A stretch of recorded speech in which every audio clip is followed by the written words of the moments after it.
You're safe now. You can close your eyes. You made it through another day, and that alone is enough. I know why you're here. You didn't find this video by accident. Something inside you is tired, confused, maybe even hurting. Maybe you've been told you're too sensitive. Maybe you've started doubting your own memory. Maybe someone who once made you feel special now makes you feel invisible. This isn't just in your head. This is gaslighting. And no, you're not crazy. You're not broken. You're not overreacting. You're just finally starting to see clearly. And tonight, in this safe, quiet place, we'll unpack all of it gently. The lies, the manipulation, the way your heart got twisted into knots, trying to make sense of their chaos. Breathe with me. In and out. Let your body settle. Let your shoulders fall. We're going to talk about narcissists, not with anger, but with understanding. We'll explore why they manipulate, why they chose you, and most importantly, how you can heal. So lay back, turn the lights low, and let the truth wrap around you like a blanket. You are not alone. You are not to blame. And tonight, you rest. You remember how it started, don't you? It felt magical, like they saw you, really saw you, in a way no one ever had. They listened so closely. They mirrored your words. They shared your dreams. And it felt like finally you'd found someone who understood. But it was never about understanding. It was never about you. They became whatever you needed. If you needed warmth, they gave you fire. If you needed safety, they became the walls around you. If you needed to be chosen, they made you feel like you were the only one. But it wasn't love, it was strategy. They studied you quietly. Your vulnerabilities, your desires, the way your voice softened when you spoke about your past. They listened not to connect, but to collect every laugh you shared, every childhood story you told, every silent tear you thought they didn't notice was logged like ammunition to be used later. Because a narcissist doesn't fall in love with you. They fall in love with what you give them. Your attention, your admiration, your belief in their false self. That's what they crave. And so, in the beginning, they play the perfect role. Kind, charming, curious, attentive. You might even hear them say, "I've never met anyone like you before." And they mean it. Because you are different. You're the next source of supply. And while you're falling in love, they're building a file, a mental record of all the ways they can control you later. And you don't even see it. Because love has a way of making everything glow. Even red flags. You'll think they're just intense. They've been hurt before. They're passionate, that's all. But behind those warm eyes, they're calculating, watching, shaping your perception until reality bends to their will. They flatter you because they want to own your self-esteem. They gift you because they want you to feel indebted.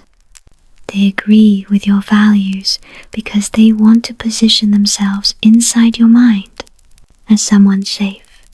But what you fell in love with was never real. You were loving a projection, a reflection of your best hopes, and they were loving the power of your belief. This is the first act, the idealization phase, the part that hooks you so deeply you'll later question whether you imagined the cruelty that followed. Because how could someone who was once so loving be the same person who now ignores you, degrades you, punishes you for merely existing? You keep looking for that version of them, the soft one, the one who held your hand, the one who said, "You're everything I've ever wanted." But that version was always temporary. It existed only to ensnare you, to build attachment, to create emotional dependency. And once they knew you'd fallen, once they could feel your grip tighten around the fantasy, the mask began to slip, slowly, and all at once. At first, it's supple, a cold shoulder, a passive-aggressive comment, an inside joke that doesn't feel like a joke, but your mind protects you. You explain it away. You say they're just tired, they're stressed, they didn't mean it like that. You want to believe in the first version of them so badly that you excuse the second, but the second is the real them. And the mask, that beautiful, shining, perfect face they wore at the beginning, was just a performance, one designed to bind you. You start noticing the difference. It's in the way they look at you. The warmth in their eyes, gone. Now, when you speak, they sigh. They check their phone. They say, "You're too sensitive. You're overthinking. You always ruin the mood." And you wonder, what changed? You go back to the beginning in your mind, trying to pinpoint the moment they started withdrawing, trying to fix it, trying to make yourself enough again. But this was the plan. This was always part of it. The moment they knew they had you, that your heart was wrapped around them, was the moment you stopped being a prize and started becoming a possession. And a narcissist doesn't cherish possessions. They control them. They test them. They punish them when they don't behave. So now, they start to rewrite who you are.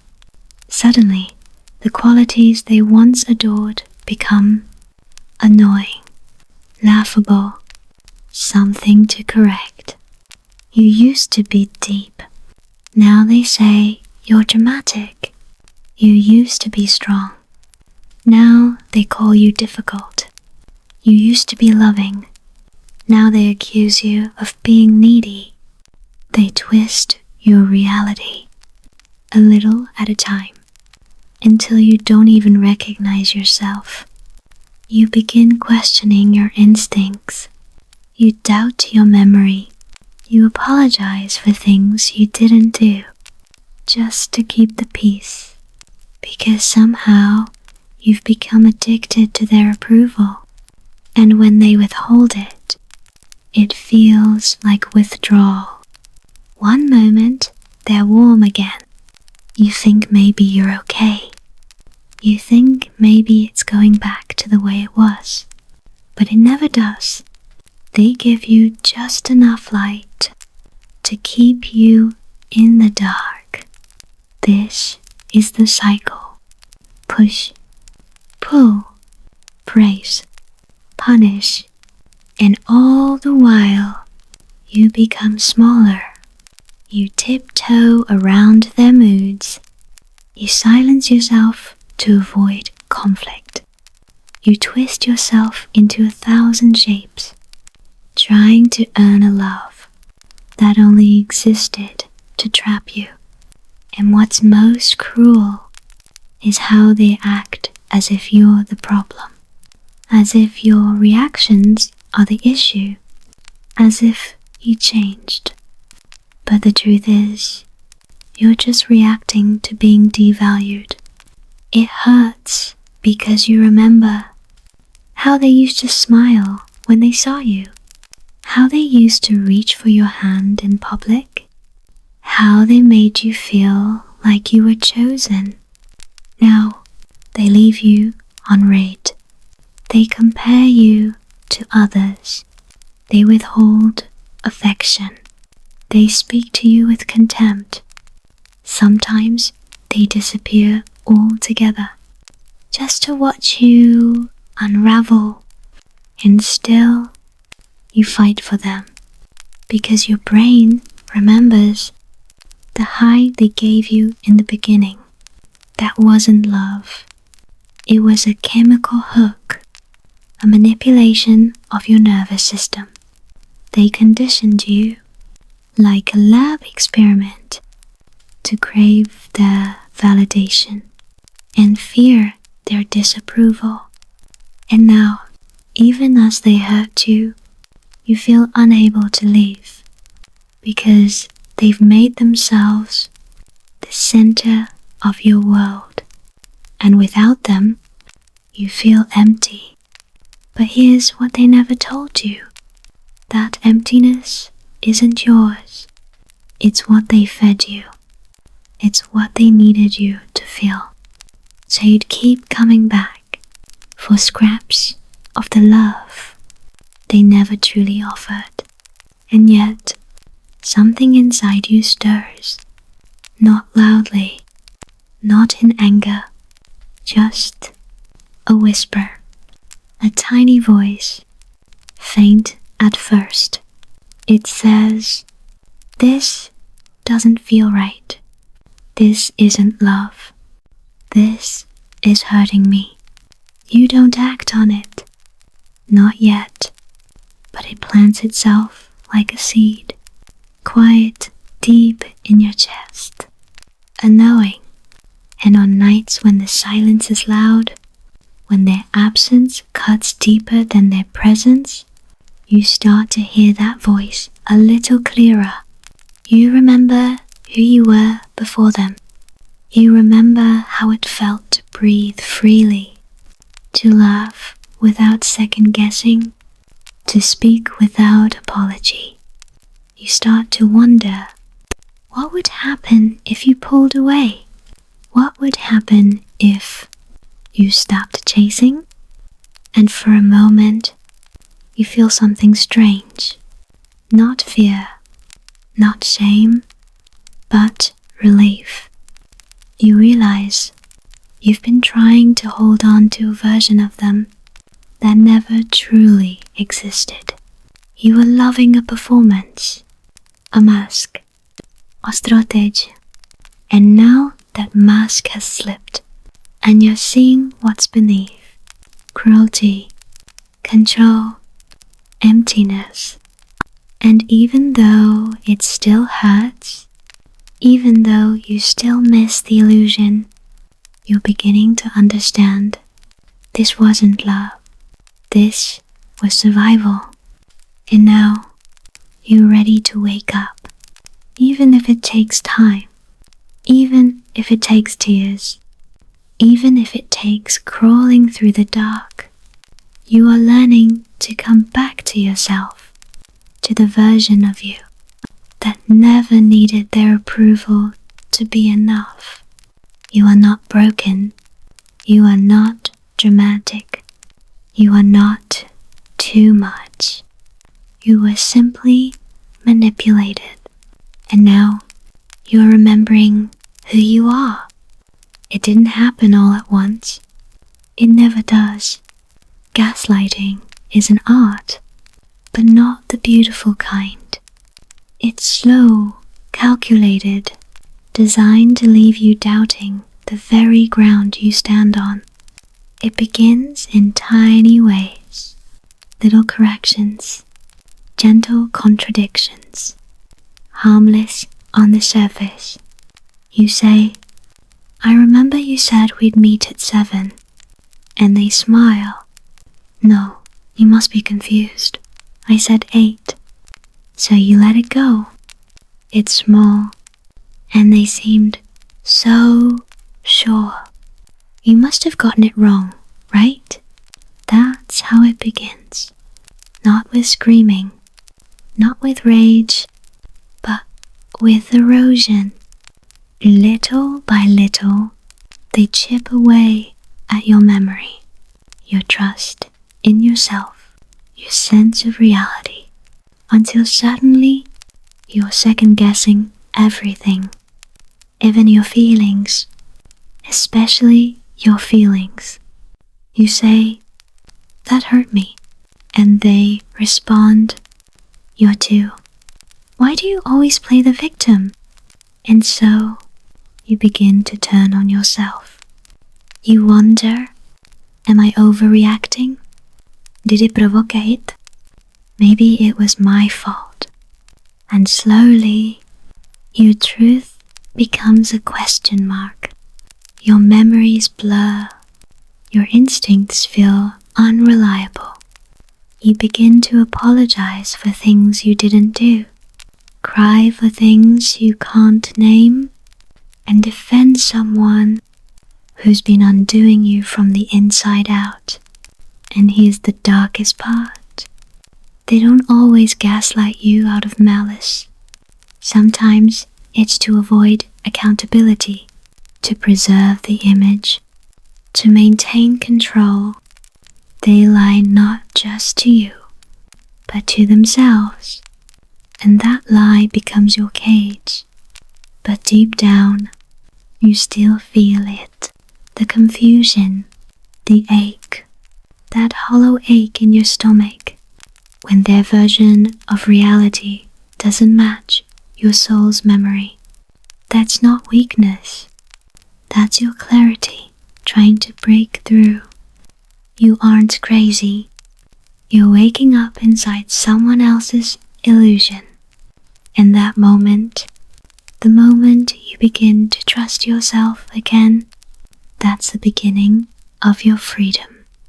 One of the most common tools of a gaslighter is rewriting the past. They change details, events, entière conversation. Not loudly, not forcefully, just with confidence. You say, "You promised you'd be there for me." They respond, "No, I never said that. You're imagining things again." You pose. You remember them saying it, clear as day, but their certainty makes you hesitate. And just like that, your memory becomes a question. That's the trap. They don't argue with facts. They argue with your trust in yourself. They offer no proof, no receipts, just their voice, cool, steady, and laced with disdain. And you begin to believe that your mind is the problem. They say, "You always twist things. You remember everything wrong. You're just being emotional." So you start to doubt not just what happened, but who you are. And then comes the emotional baiting. They pick fights, small jabs, petty provocations. Maybe it starts with a look, a sigh, a comment muttered just loud enough for you to hear. "You're so exhausting." You never listen. No one else would put up with you. You try to stay calm. You ask for clarity. You speak with care, but they escalate while pretending you're the one causing drama. Then, when you finally react, when you raise your voice, cry, or shut down, they pounce. See, you're unstable. You're impossible to talk to. I can't do this anymore. And suddenly, you're the villain. You're the storm. You're the reason everything feels broken. But here's the truth. You were pushed, cornered, emotionally baited into reacting. And they knew it, because that's how they win. Control isn't always physical. Sometimes it's silence, neglect, mixed signals. Sometimes it's praise, just enough to keep you hoping, to keep you hooked, to keep you chasing the person they pretended to be. It's calculated, it's strategic, and it's cruel, because you never know what version of them you'll get. The loving one? The cold one? The one who acts like you don't exist? That unpredictability isn't random. It's part of the control. Psychologists call it intermittent reinforcement. It's how casinos keep people gambling, and how manipulators keep people trapped. You begin to notice the patterns, not all at once, not loudly, but they start to whisper through the cracks. You notice how they're only kind when you're useful, when you're quiet, when you're small. You notice how apologies don't come with change, how their promises arrive in empty envelopes. You begin to realize this isn't miscommunication, it's manipulation. They weren't confused. They weren't bad at expressing themselves. They knew exactly what they were doing. They made you feel like loving you was a chore, like trusting your memory was irrational, like needing emotional safety was too much to ask. But slowly, you begin to reclaim the truth. You are not needy. You are not dramatic. You are not broken. You are reacting to being gaslit, and your reactions were human. And one day, you stop explaining yourself. You stop replaying conversations. Stop rehearsing how to say things just right. Stop shrinking your truth to make them more comfortable. You begin to let go of the hope that they'll understand, because deep down, you finally see they never misunderstood you. They just never cared to see you clearly, and that's not your fault. They taught you to fear your voice, to second-guess your emotions, to apologize for existing too loudly. But now you are remembering that your softness is not a weakness, that your clarity is not aggression, that your intuition is not a flaw. It's your compass. You are not here to convince anyone to love you with decency.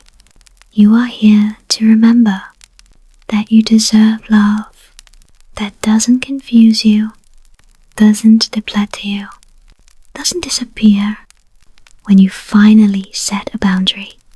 The fog doesn't lift in one night, but this is how it begins, with one quiet truth held close in the dark. You are not what they said you were. You are not what they reduced you to. You are light. You are healing. You are rising. And soon, you will not even remember how it felt to question your worth. Healing doesn't arrive like lightning. It doesn't roar through the sky or burst open with clarity. It comes like a quiet deed, soft, gentle, patient. Sometimes you don't even notice it. You just wake up one day and realize you didn't cry today. You didn't flinch when your phone buzzed. You didn't wonder if you were too much or not enough. You just existed, and it felt okay. That's healing. It's not always fireworks. Sometimes it's a full night of sleep without the weight of dread. Sometimes it's saying no without a 20-minute explanation. Sometimes it's making yourself breakfast and sitting in silence and realizing you feel peace instead of panic. Because healing is not about forgetting them. It's about remembering you, the version of you that existed before the pain, the one who laughed too loudly, trusted too easily, loved without guardrails. They tried to destroy that version of you, but they couldn't, because even in your most broken moments, a part of you always held on. The little girl who dreamed, the teenager who dared, the woman who woke up. She never left. She just got killed. But now she's stirring. At first, it feels strange. You question the calm. You wonder if it's safe to relax, to trust this peace. Because Case trained your nervous system to expect pain, to equate love with tension, affection with anxiety. So now, when it's quiet, you flinch, you brace, but that's okay. It's not failure.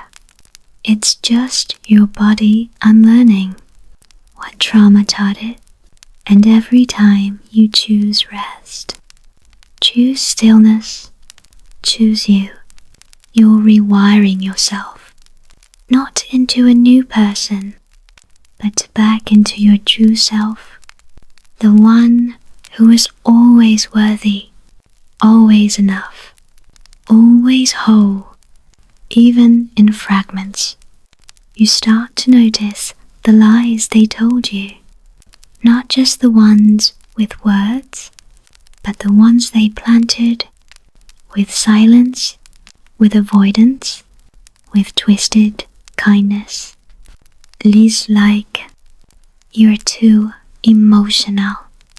You're imagining things. You're hard to love. Without me, you'd be nothing. But now, you see, those were projections. They were mirrors. They held up to hide their own shame. Because here's the truth.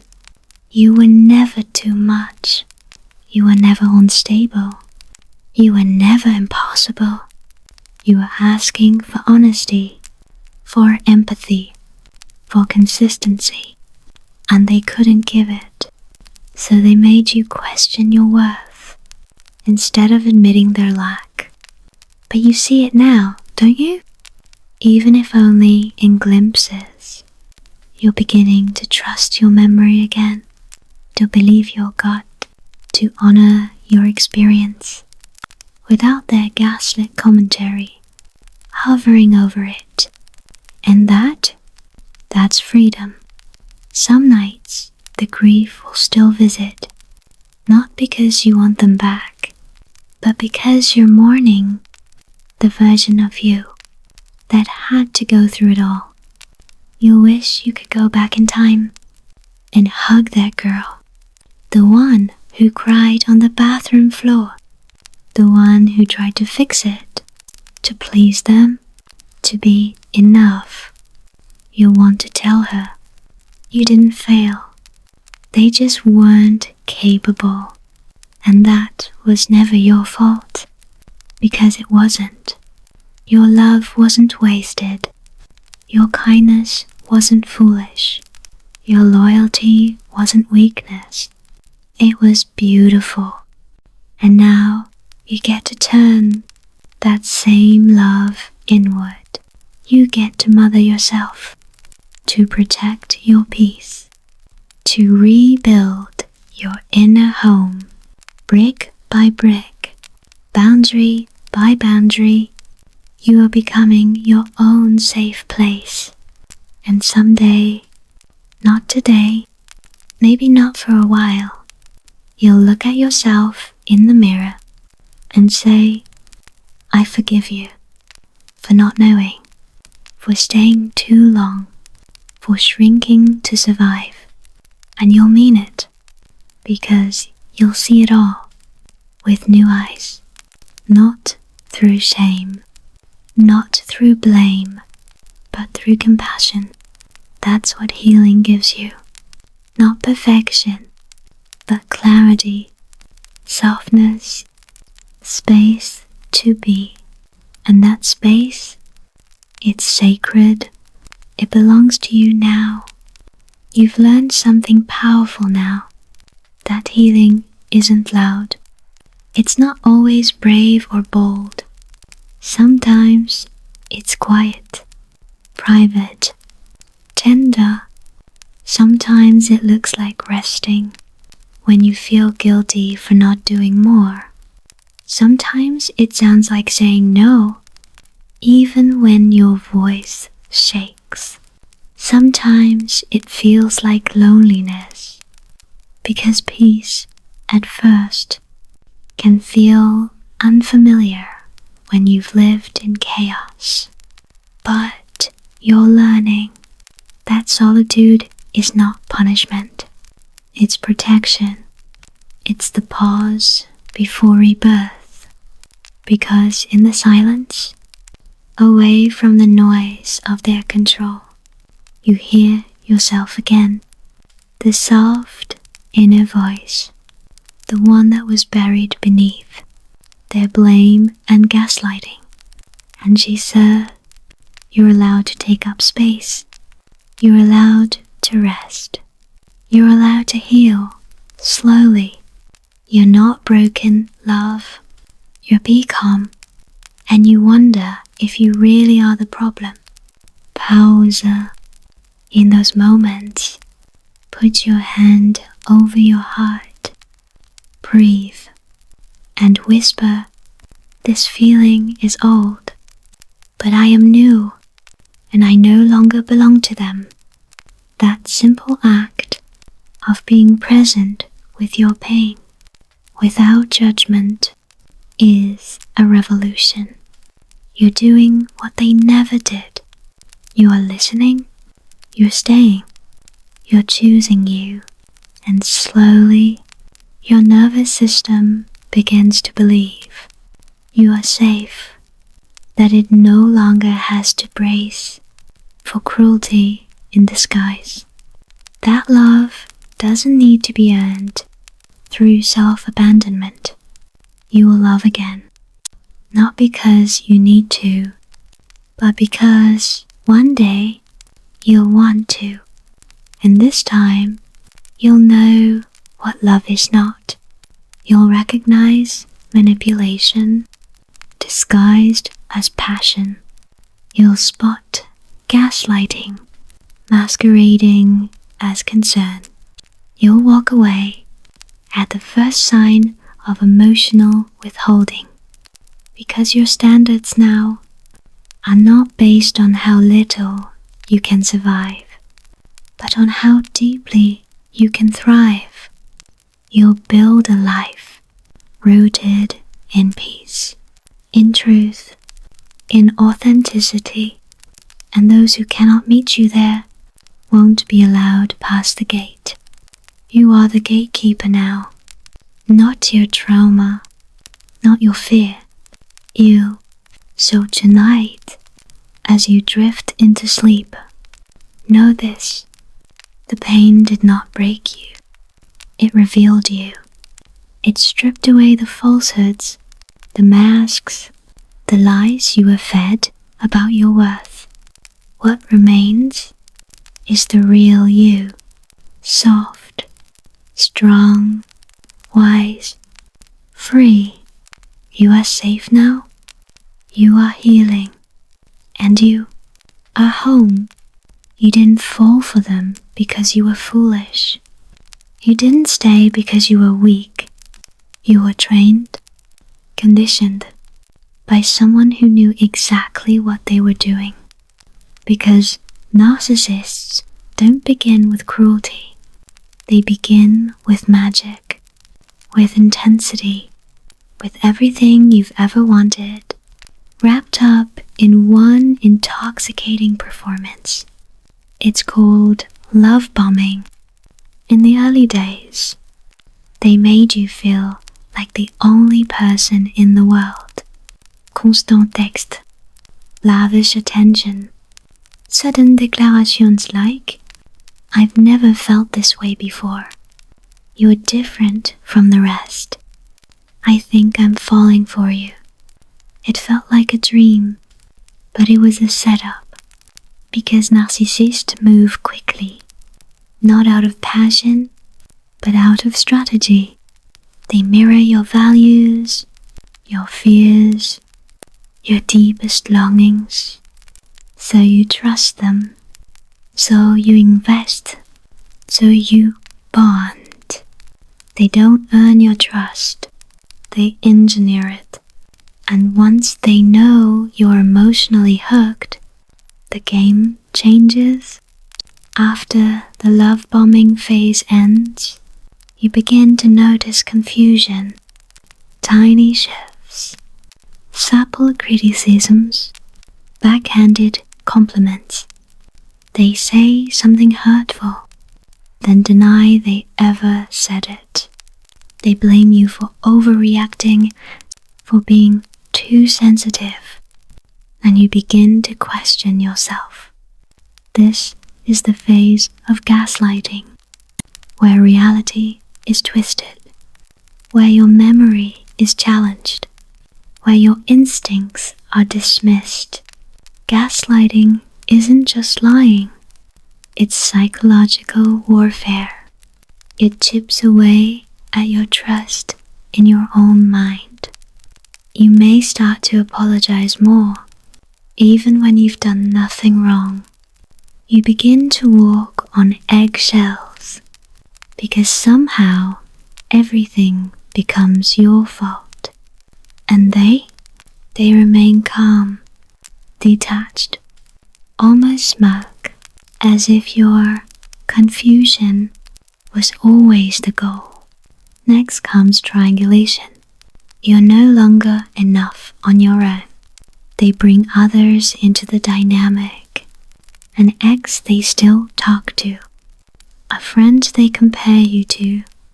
A stranger they flirt with just to see your reaction. And then they say, "Why are you so jealous? You're insecure. You're imagining things." It's not by accident. They want you to feel replaceable. They want you to compete for their attention. They want you to need their approval again. Because in competition, they control the scoreboard. Then there's the silent treatment. They disappear emotionally. They withdraw affection. They give you cold stares. Or worse, absolute silence. And suddenly, you're scrambling, trying to fix things you didn't break, trying to apologize for things you didn't do, because the silence feels like punishment, and you've been taught that love is something you must earn, even if it means losing yourself in the process. But the truth is, the silence isn't about reflection, it's about power. They want you to feel invisible. They want you to panic, because panic brings obedience. There's a point when you finally begin to pull away. You set a boundary. You raise your voice. You ask for the truth. And in that moment, the narcissist feels threatened, not because they're afraid of losing your love, but because they're afraid of losing control. And so they prepare their next move, the smear campaign. They begin telling others that you are unstable, that you were abusive, that they were the victim all along. And because they've already charmed your friends, your co-workers, your family, some people believe them. It's not about spreading truth. It's about rewriting the narrative. So if you ever speak up, you look like the bitter one, the crazy one, the liar, and they come out looking composed, rational, innocent. It's one of the most devastating betrayals, not just losing them, but watching others turn away too. But just when you think it's over, they come back. They always come back. This is called hoovering, like the vacuum cleaner. They try to suck you back in. They'll send a message late at night. I've been thinking about you. No one has ever loved me like you did. You were the only one who understood. They might cry. They might apologize. They might promise therapy, change, growth, but it's not real. It's bait, to test if you're still available, to see if the hook is still there. And if you bite, the cycle starts all over again, because they don't miss you. They miss your usefulness, your forgiveness, your silence. One of the most dangerous tools in their playbook is future faking. It's the illusion of a shared future, promises of marriage, children, travel, forever. They speak of plans they never intend to keep, because those promises aren't for you. They're for control.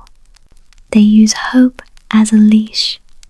They keep you dreaming, waiting, believing that if you just hang on a little longer, they'll finally become who they pretended to be in the beginning. But they won't, because they never were. The truth is, you never really knew them. You knew the version they showed you, a shapeshifter, a mask, and behind that mask was always emptiness, onaging void, a person who only knew how to take. They never loved you because they aren't capable of real love. But you were capable of everything, of honesty, of devotion, of compassion, of growth. You brought real love to someone who only offered performance.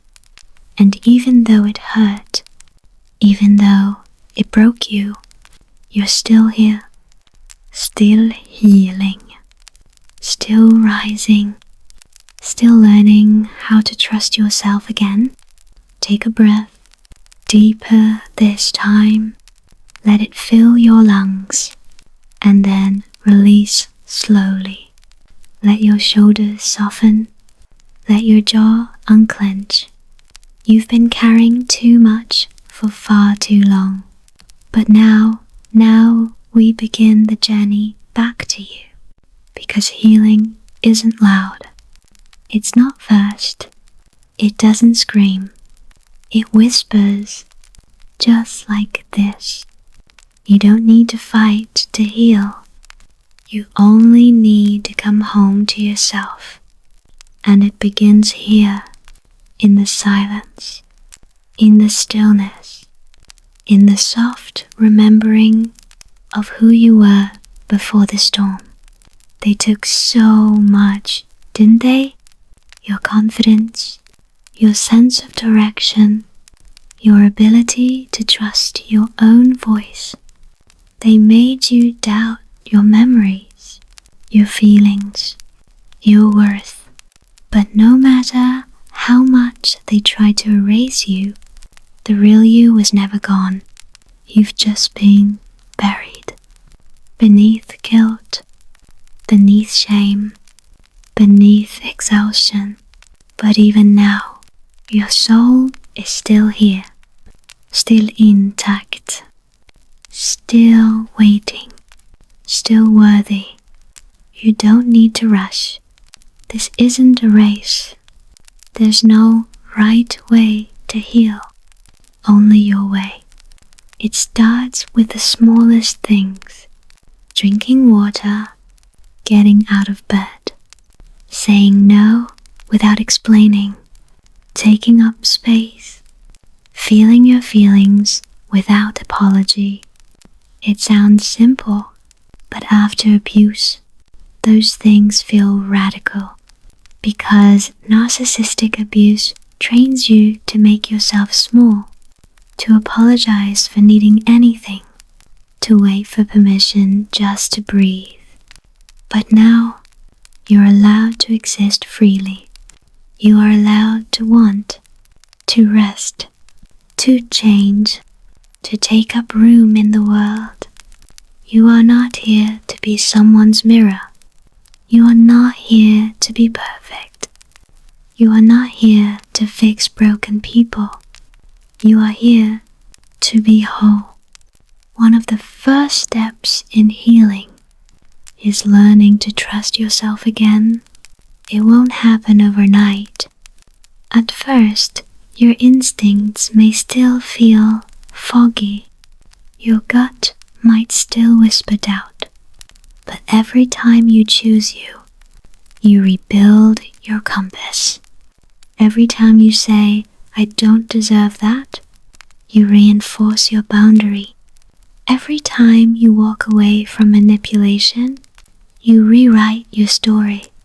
You become your own protector. And slowly, softly, your nervous system begins to believe that it is safe to rest again. Maybe you've cried quietly in the shower. Maybe you've sat in your car just to be alone. Maybe you've Googled things like, "Why do I still miss them? Was it really abuse? Am I broken?" You're not broken. You're healing. And healing doesn't look perfect. Sometimes it's messy. Sometimes it feels like a loop. Sometimes you take 2 steps forward and then fall back into pain. But even when it feels like you're failing, you're not. You're learning. You're waking up. You're remembering that you are worth so much more. Forgive yourself for what you didn't know, for what you tolerated, for how long you stayed, for the times you went back. It wasn't weakness. It was hope. You believed they could change. You believed in love. You believed in potential. That's not something to be ashamed of. That's something to be proud of, because it means your heart was open, even after being hurt, even after being manipulated. You still wanted to love, to connect, to grow. You are not naive. You are brave, and now you get to be brave for you. There may be moments when you're walking through your day and suddenly a sound, a phrase, a scent triggers something sharp, a memory, a good reaction. Your heartbeat races, your body flinches, even though there's no real danger in sight. That's called a flashback. And no, you're not crazy. Your body still remembers what your mind has tried to forget. And sometimes healing means learning the difference between then and now. In those moments, you may need to whisper to yourself, softly, repeatedly, like a parent to a frightened child. I'm safe now. That was then. This is now. I survived. I'm okay. Because even if the danger is gone, your nervous system still needs time to catch up with your reality. There's nothing wrong with you. You're not overreacting. You're not weak. You're healing from psychological warfare. And every time you ground yourself, you lay another stone in the foundation of your new, unshakable self. Boundaries will feel scary at first. The first time you say no without a long explanation, you'll feel guilty. The first time you disappoint someone to protect your peace, you'll question yourself. That's normal, because narcissistic abuse conditions you to prioritize them over you, to fear being disliked, to associate self-protection with punishment. But here's the truth. Every boundary you set is a declaration of worth. You're not selfish. You're not rude. You're remembering that your time, your energy, your presence are sacred, and not everyone deserves access to them. Let's talk about loneliness. It's one of the hardest parts of this healing, because even though abuse hurts, it gave you a false sense of connection, and when that ends, you're left with silence. You may miss the chaos, the attention, even the arguments, not because they were good, but because they were familiar. And familiarity can feel like safety when you've been conditioned to associate pain with love. So be gentle with yourself. If you find yourself craving the abuser, you're not broken. You're detoxing from a trauma bond, and the body mourns what the soul is better off without. This is where the real work begins. Not just avoiding toxic people, but creating a life where you no longer tolerate what once felt normal. You begin to reparent yourself. You speak kindly to yourself when you make mistakes. You validate your own feelings instead of silencing them. You ask yourself what you need before asking what others expect. You begin to look in the mirror and see someone you want to protect instead of someone you feel ashamed of. This is what rebuilding the self looks like, not in grand declarations, but in quiet choices made daily. Maybe no one ever protected you.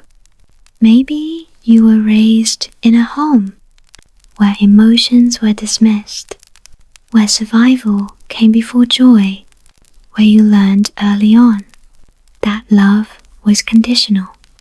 But now you become the one who protects that inner child. You become the safe place you never had, and no one can take that from you, because once you remember that your worth is not up for negotiation, you become unshakable, not hard, not bitter, but grounded, clear, whole. You've come so far already, from confusion to clarity, from silence to recognition, from walking on eggshells to walking in truth. This chapter of your life doesn't belong to them. It belongs to you. You are not what they said you were. You are not how they made you feel. You are not the aftermath of their brokenness. You are the author now. You are rewriting your life, one whisper at a time, and it's going to be beautiful. You survived something that tried to erase you. That's the truth. Whether it was months or years, whether it was a parent, a partner, a friend, you were trapped in a reality that made you question your own. And now, you've finally begun to step out of it. Out of the confusion, the gaslighting, the longing for who they pretended to be. But here's the quiet part. No one tells you. Healing doesn't start with feeling better. It starts with the silence, the emptiness, the mourning of a relationship you thought was real. And that grief, it's valid. You are not weak for missing them. You are not foolish for loving them. You are human, and your empathy was never the problem. Their manipulation was. In the beginning stages of healing, everything feels raw. Memories flood in at random. A look they gave you, a cruel phrase they repeated, a moment when your stomach dropped, and your soul knew something was wrong, but your mind couldn't explain it.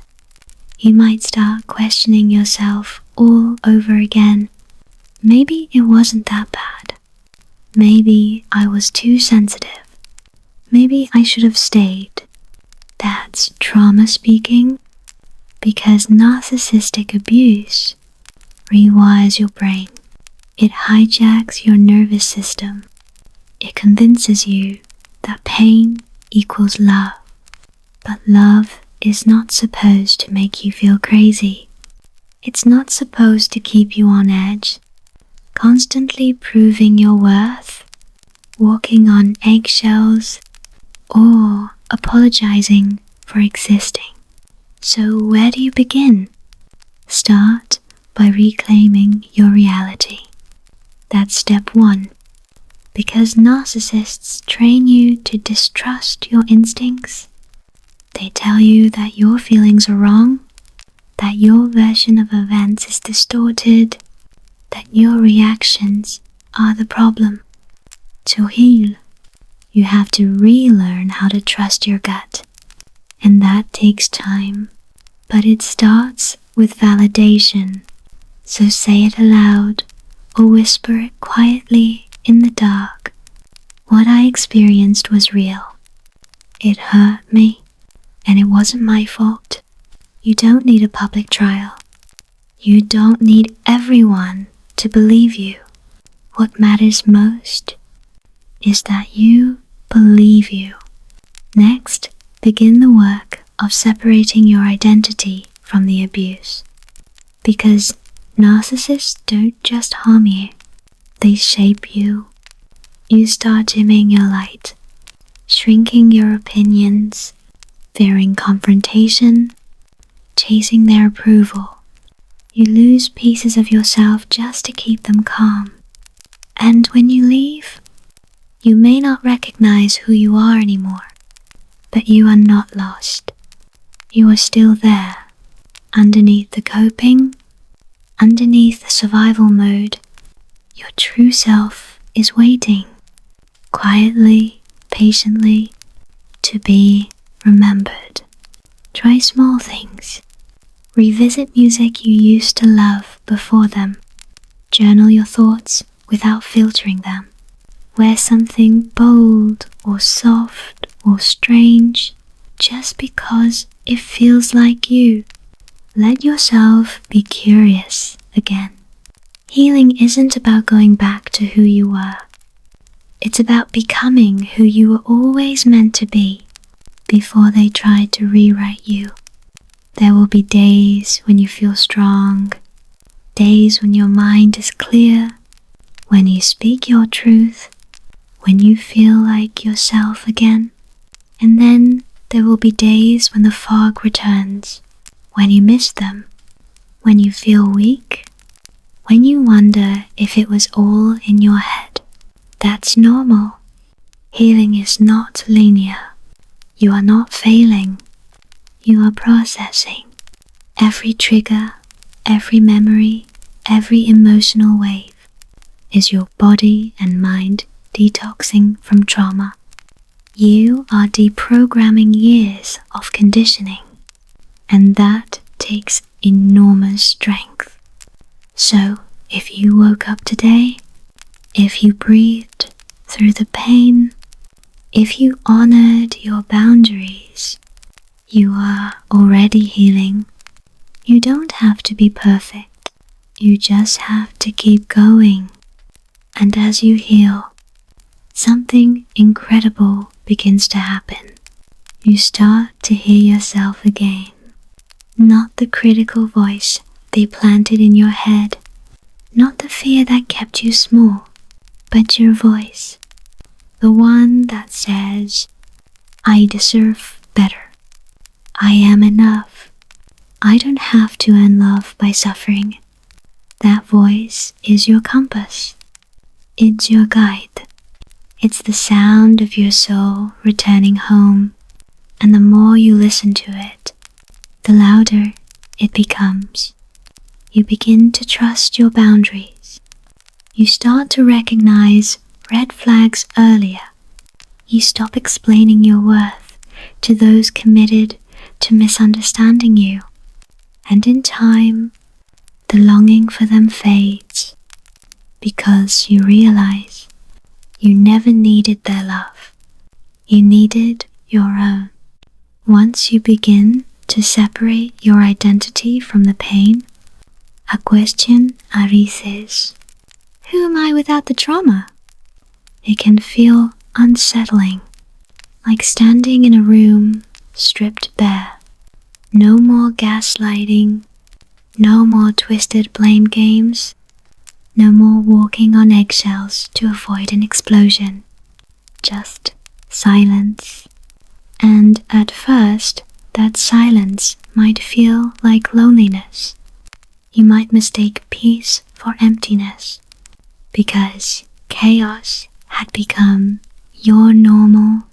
You were wired for survival, and now you're learning to simply exist, to breathe without defending yourself, to rest without guilt, to feel joy without fearing it will be taken away.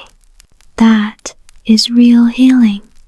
Let's talk about the body for a moment, because narcissistic abuse doesn't just hurt the mind, it lodges itself deep in the body. Your nervous system learns to stay alert. Tense shoulders, racing heart, digestive issues, insomnia. You may have thought something was wrong with you, but no, your body was protecting you. That hypervigilance you feel, that's trauma residue. So to heal fully, you have to teach your body it is safe again. Start with breath.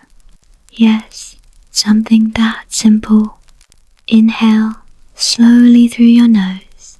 Hold for 4 seconds. Exhale gently through your mouth. Do it again. Let your body relearn calm. This is how we begin to unlearn survival mode. Through gentle, repeated reminders. You are safe now. Another essential part of healing, forgiving yourself. Because here's the truth. You did what you had to do to survive, even if that meant staying longer than you should have, even if that meant excusing the inexcusable, even if that meant betraying your own needs just to keep the peace. You were not weak. You were conditioned. And now that you're free, you don't need to carry shame. Self-forgiveness isn't about denying the harm. It's about refusing to carry the blame for someone else's abuse. You were never meant to fix them. You were meant to protect you. And now, you're doing just that. At some point in your healing, you will be tempted to go back. Not necessarily to the person, but to the version of yourself that needed them. The one that thought chaos was love. The one that believed being needed was the same as being cherished. The one that ignored red flags because being alone felt scarier. Be gentle with that version of you. They were doing the best they could with what they knew. But now you know better. Now you see through the illusion. And you deserve a love that doesn't come with conditions, manipulations, or cruelty hidden behind charm. You might find yourself entering new relationships, romantic, platonic, or professional, and feeling afraid. Afraid of being fooled again, afraid of trusting the wrong person, afraid of falling back into old patterns. That fear is valid, but remember, you are not who you were back then. You have tools now. You have boundaries. You have awareness. And while your trauma might still echo in the background, you now have the power to pause, reflect, and choose differently. That's what healing gives you. Choice. And slowly, your world begins to change. You start craving peace more than validation. You start noticing red flags without needing proof. You no longer tolerate the bare minimum. You don't chase people who drain you, because now you value your energy. You know how costly it is to give yourself to the wrong people. So you guard your heart, not out of bitterness, but out of wisdom. You become more selective, more intentional, more grounded in your truth.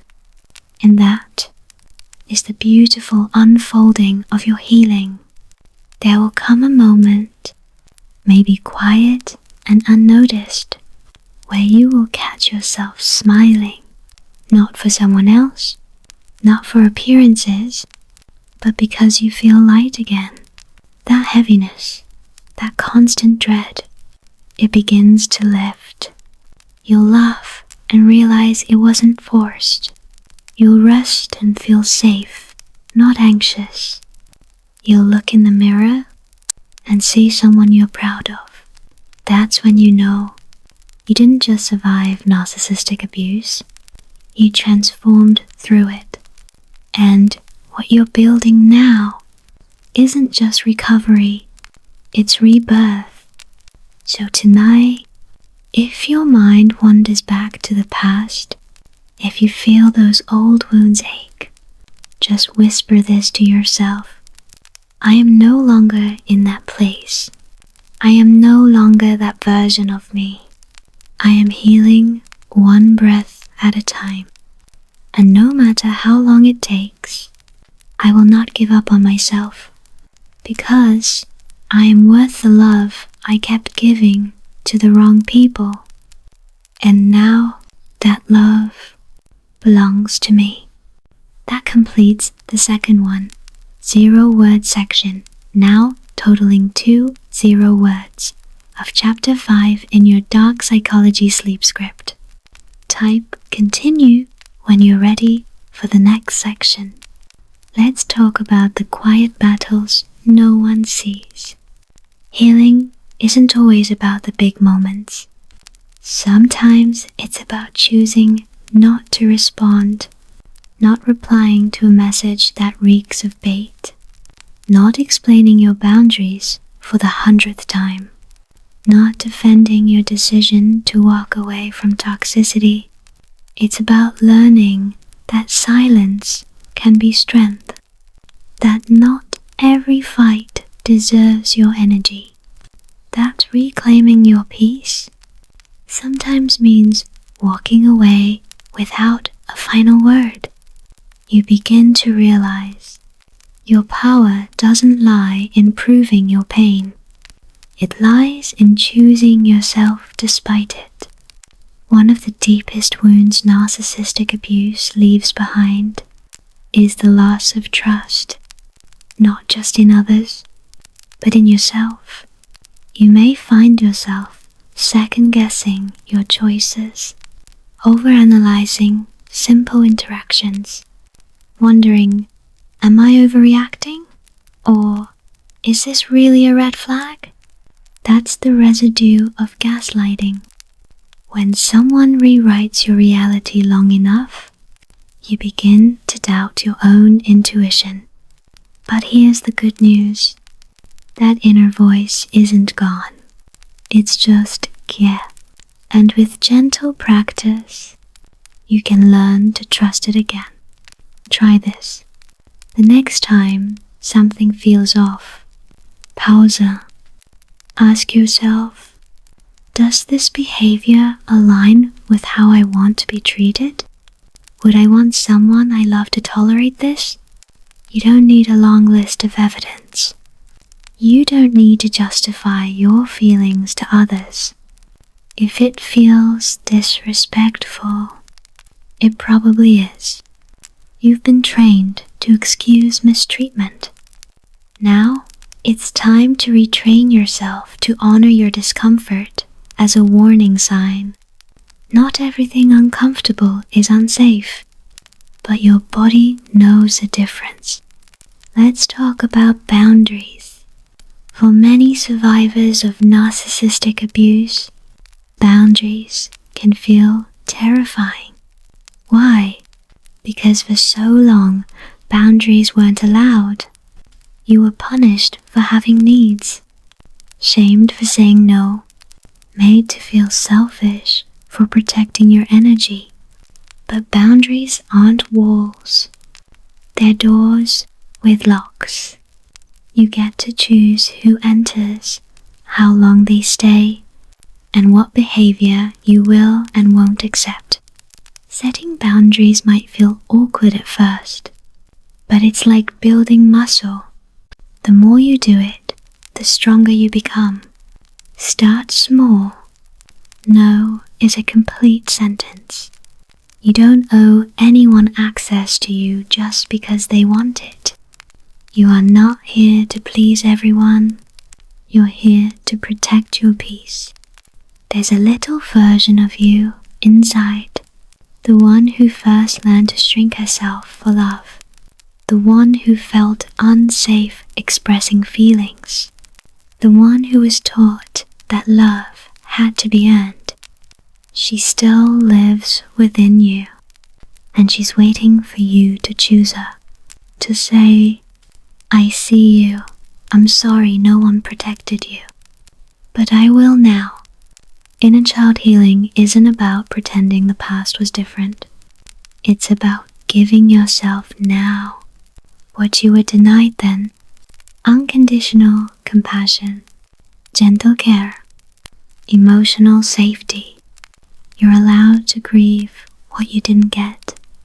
The affection, the apology, the understanding, the closure. It's okay to say, that hurt me more than I admitted. You don't have to justify your pain. You're allowed to feel it and still heal. Grief and growth can live side by side. You can miss someone and still know they were toxic. You can love the idea of what they could have been and still choose to never go back. That's not weakness. That's wisdom. Healing doesn't always happen in isolation. At some point, you'll crave connection again. Not the kind that drains you, but the kind that nurtures you. Surround yourself with people who don't need to be convinced of your worth. People who respect your no and celebrate your yes. People who don't confuse criticism with care.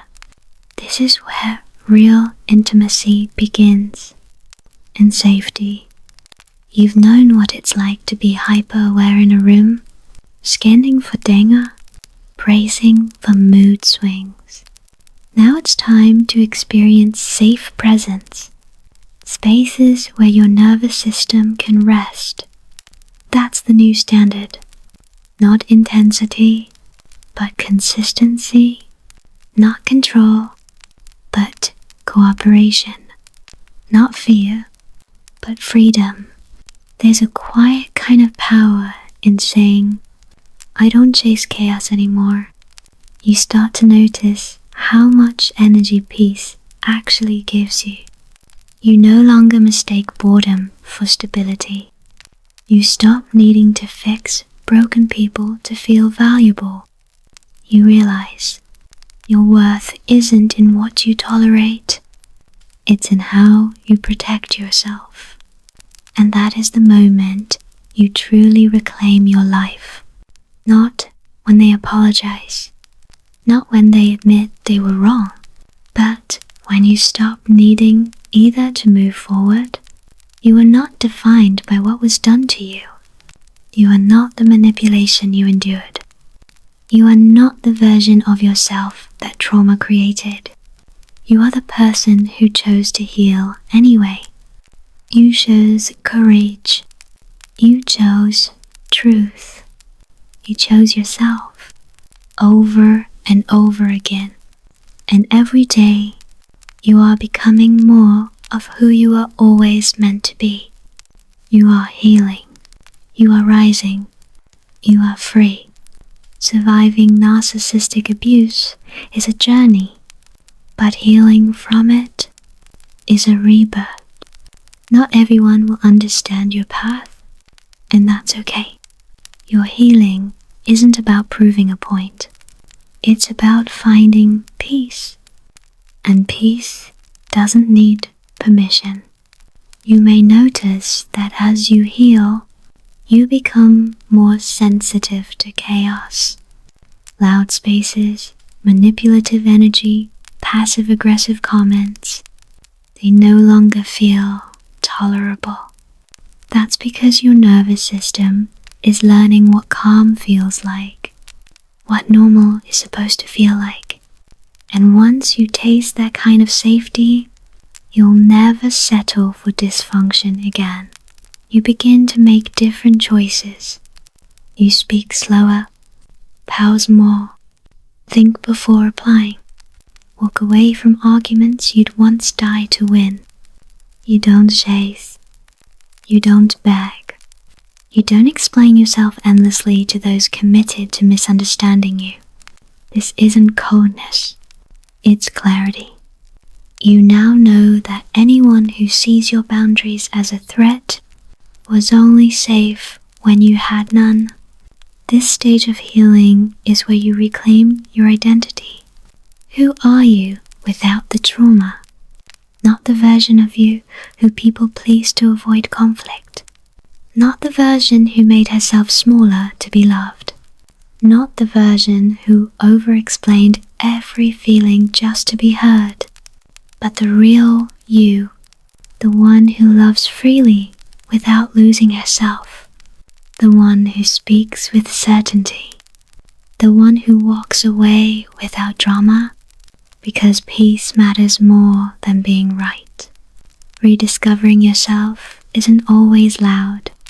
Sometimes it's a whisper. I'm enough. You'll start to notice your patterns change. Where you once tolerated disrespect, you now leave conversations early. Where you once justified bad behavior, you now name it and walk away. Where you once overextended yourself, you now rest without guilt. And slowly, you begin to feel something unfamiliar but beautiful. self-trust, the same intuition that was ignored, the same gut feeling that was gaslighted, now becomes your compass. And every time you listen to it, you prove to yourself that you are safe within you. Forgiveness is a topic many survivors struggle with. Here's a truth. You do not have to forgive someone to heal. You can, but only if you want to. Forgiveness is not a moral obligation. It's a personal choice. Sometimes healing looks like indifference. No anger, no love, just space. You no longer wish them harm, but you also don't invite them back. That's closure, and it doesn't need their involvement. You don't have to hold on to pain, just to remind yourself it was real. Your healing proves that it was. You are worthy of a love that doesn't feel like survival, a connection where you don't have to shrink, where your silence isn't punished and your vulnerability isn't weaponized.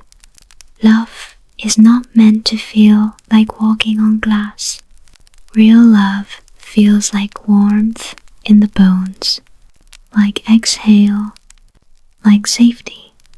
And now that you've been through darkness, you'll know how to recognize that light when it comes, because you've become the light for yourself first. Look at you now. You faced the storm and learned to breathe through thunder. You've walked through emotional fires and came out wiser, not bitter. You've cried over closed doors and then built your own. You're not weak for what you endured. You're resilient for rising from it. And every scar you carry, seen or unseen, tells the story of a survivor who chose to rebuild.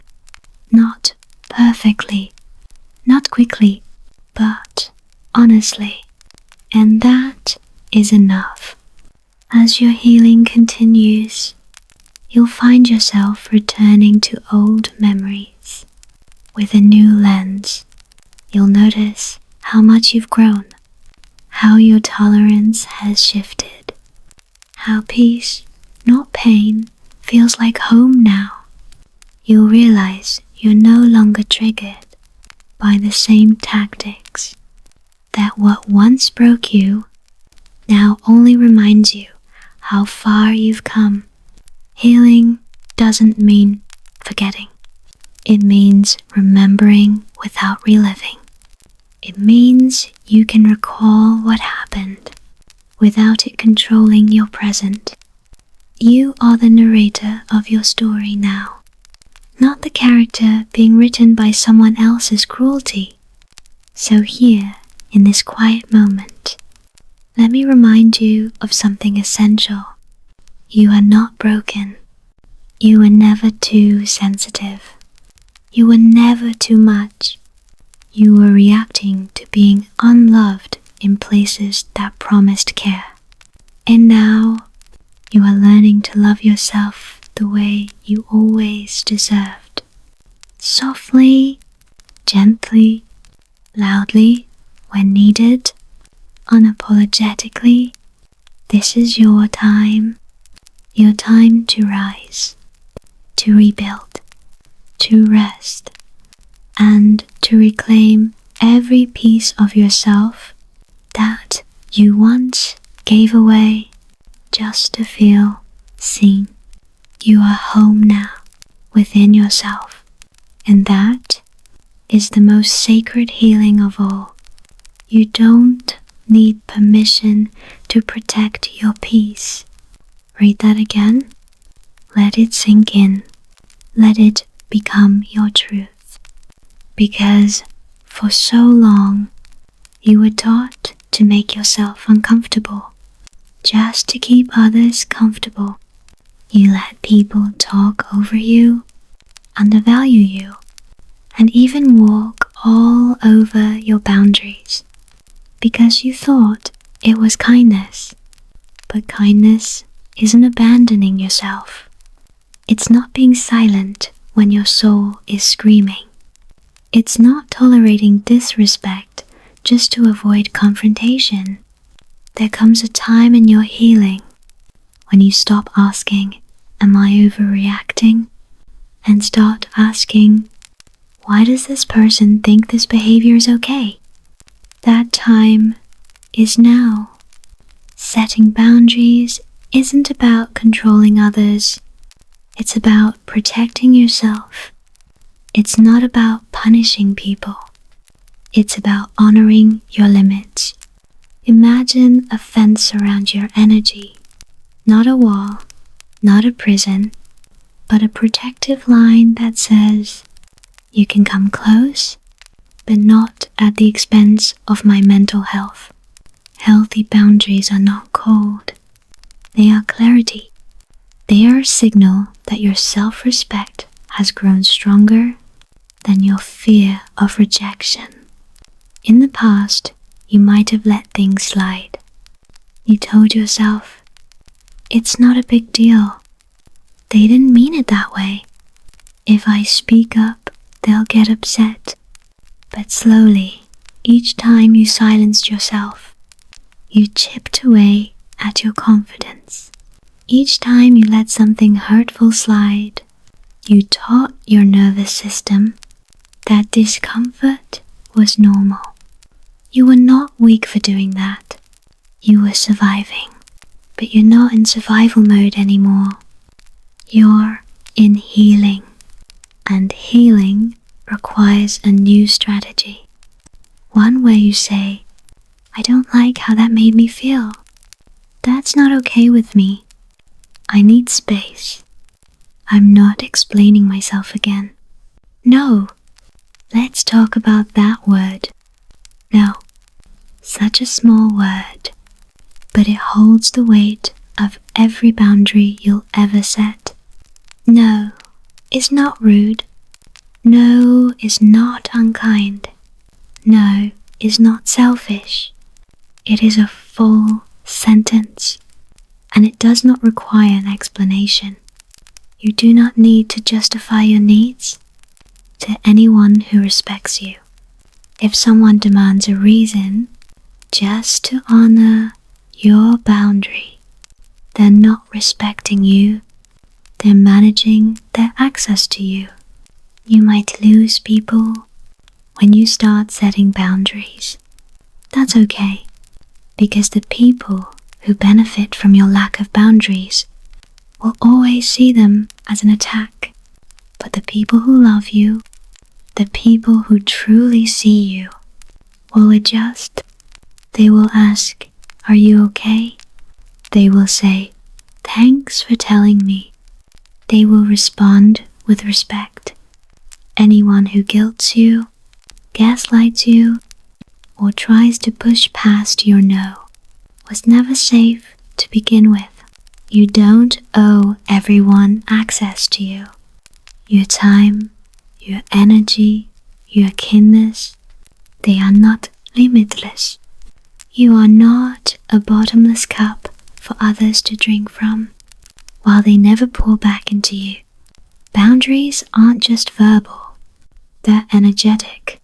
They're in how you stop responding to late-night texts, how you no longer explain why you're unavailable, how you unfollow accounts that drain you, how you mute group chats that no longer serve you. Teeny shifts that lead to monumental peace. Yes, you may feel guilty at first. That's normal. When you've been conditioned to put others first, choosing yourself feels selfish. But guilt is not a stop sign. It's a sign of change. It's your brain adjusting to a new story about your worth. The guilt will fade. The peace will stay. Let that guide you. Protecting your peace means you no longer chase people to understand you. It means you no longer perform emotional labor for those who refuse to carry their own. It means your silence is no longer a sign of fear, but a sign of growth. And when someone crosses your boundary, you don't yell, you don't beg, you don't explain yourself. You just close the door and keep walking, because your energy is sacred and your healing is worth defending. Let's talk about emotional labor, the silent effort you give to keep the peace, to soothe others' insecurities, to be the understanding one, even when you're hurting. It's invisible, unpaid, unthanked, and deeply exhausting. Maybe you've been the one who always holds space for others, but rarely receives it in return. Maybe you've stayed up late to talk someone through their crisis, only to find no one there when you were the one unraveling. You've been their therapist, their fixer, their motivator. But what about you? Who pours into you when you're empty? Who asks you if you're okay without needing something in return? There is a difference between being supportive and being used. And sometimes the line is blurry, especially when you've been conditioned to see your value in how useful you are to others. You are told your empathy is a gift, and it is, but a gift without boundaries becomes a burden, and people will keep taking until there's nothing left but resentment inside you. It is not your job to save everyone. It's not your job to always explain yourself. It's not your job to carry the emotional baggage of people who refuse to unpack their own. You can be a kind person and still say, I'm not available for this right now. This feels one-sided. I can't hold this space today. And you don't have to feel guilty, because you deserve support too. Boundaries are not rejection. They are self-protection. And one of the most powerful forms of healing is learning to say no without apology, to stand in the mirror and say, I matter. My needs are valid. I will not shrink myself just to make others comfortable. This is what reclaiming your peace looks like. Do you notice this pattern? You pour into others, hoping they'll finally see your worth. You overextend because you fear being abandoned. You bend over backwards because it feels safer than speaking up. But what has that ever brought you? Except exhaustion? Except relationships where love is conditional, respect is selective, and peace is always postponed? Real love, safe love, does not require you to betray yourself. You do not have to abandon your needs to keep someone around. The people meant for you will not punish you for having boundaries. They will not sulk, stonewall, guilt trip, or accuse you of being difficult. They will adjust. They will listen. They will say, thank you for telling me. That's how you'll know who is safe and who is only there for what you gave them. If setting boundaries scares you, you're not alone. So many of us learned that boundaries equal conflict. Maybe you were punished for speaking up. Maybe your needs were dismissed. Maybe you were told you were too sensitive or too much. So you learned to silence yourself before anyone else could. But you don't live in that world anymore. You are no longer the powerless version of yourself. You are healing. You are rising. And every boundary you set is a brick in the foundation of the life you're building. You are allowed to take breaks from people. You are allowed to say, "Not today," without guilt. You are allowed to choose peace over chaos, even if it means disappointing others. Some people will only like you as long as you're easy to manipulate. When you stop being easy, they'll show you who they really are. Let them, because losing people who don't respect your boundaries is not a loss. It's alignment. It's space being cleared for those who do respect you. Your peace is not up for negotiation. It's not a reward you give yourself only after everyone else is happy. It's not something you have to earn. It is your right. So protect it. Fiercely, unapologetically, or do you miss the idea of them? Because often we don't grieve the person, we grieve who we needed them to be. And if they weren't that person before, they won't become it now, especially not without years of healing. They're likely not even attempting. Trauma bonds thrive on inconsistency. The cycle of abuse becomes addictive, but you don't have to keep reliving that same storyline. You're allowed to end the chapter.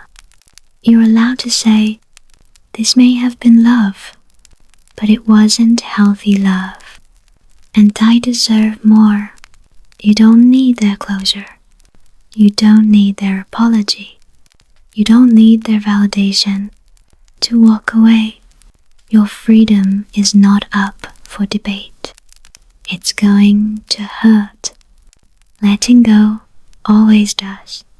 But hurt and harm are not the same thing. Healing hurts because you're stretching muscles you've never used. But the pain of healing is not the pain of breaking. It's the pain of rebuilding.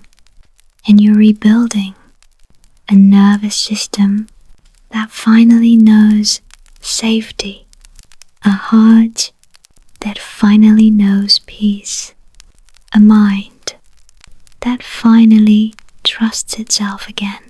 You won't miss them forever. One day you'll wake up and their name won't sting. You'll remember the manipulation, not the illusion. You'll recognize your reflection and think, "I saved myself." And that is the kind of love you never walk away from again. The love you gave to yourself. Let's talk about the guilt. Because when you leave someone you were trauma bonded to, you don't always feel relief. You feel guilt, shame, doubt. It's not as simple as cutting ties and walking free. You wonder if you were overreacting, if maybe you were the problem, if perhaps they weren't as bad as you remember. And that's exactly how trauma bonds keep their grip, by convincing you that the pain was your fault, that their cruelty was your misunderstanding. But here's the truth. Abuse doesn't have to leave bruises to be real. And the fact that you're questioning yourself so deeply, that's part of the damage they caused. Emotional abuse wears a mask. It creeps in subtly. It gaslights. It rewrites your reality until you doubt your every memory. They make you feel like you're too sensitive, or too emotional, or too dramatic. So when you try to leave, you second guess everything. But think back. How many times did they make you cry and call you the one being difficult? How many times did they go silent until you apologized for things you didn't even do? How often did you find yourself walking on eggshells just to keep the peace? That's not love. That's control. And what you're feeling now, the guilt, the ache, the confusion, that's withdrawal. Because yes, you're going through emotional detox. Just like any addiction, your brain is recalibrating. Your nervous system is relearning. You're no longer surviving on spikes of adrenaline and then crashing into silence. You're adjusting to calm, and calm feels foreign because they trained you to mistake chaos for love. It's okay to miss them. It's okay to cry. It's okay to wish things had turned out differently. You're not weak for feeling those things, but you're strong for not going back. Strong for choosing healing even when it hurts. Strong for loving yourself enough to walk away from someone who wouldn't stop breaking you. Here's something many never hear. You don't have to forgive them to move on. You don't need to spiritually bypass your pain. You don't have to find the silver lining or turn the betrayal into a lesson just yet. Sometimes the best thing you can do is sit with your anger. Let it speak. Let it rise. Because suppressed anger is fuel for self-doubt. And your rage, it's sacred. It's the part of you that knows you deserved better. There will be days when the loneliness creeps in, when the silence feels heavier than the chaos. When you remember how they used to look at you when they were pretending to love you. And on those days, please don't text them. Don't open that door. Don't peek into that wound. Instead, write a letter you'll never send. Scream into your pillow. Hold your younger self and whisper, "I've got you now." Because you do. You're finally the protector you always needed. You may look back and wonder, was any of it real? Yes, you were real. Your love was real. Your hope was real. But not everyone is capable of meeting us at the level we offer our hearts. And that's not your failure. It's their limitation. Some people only love what they can control. They don't want a partner. They want power. And once you start reclaiming your power, they call you selfish. They call you difficult. They say you changed. Good. Change is how you get free. You will heal. It won't happen overnight. But every boundary you set, every tear you let fall, every no you whisper in the dark is a revolution. You're dismantling years of conditioning. You're turning pain into a compass. You're becoming someone who no longer apologizes for needing peace. That's not weakness.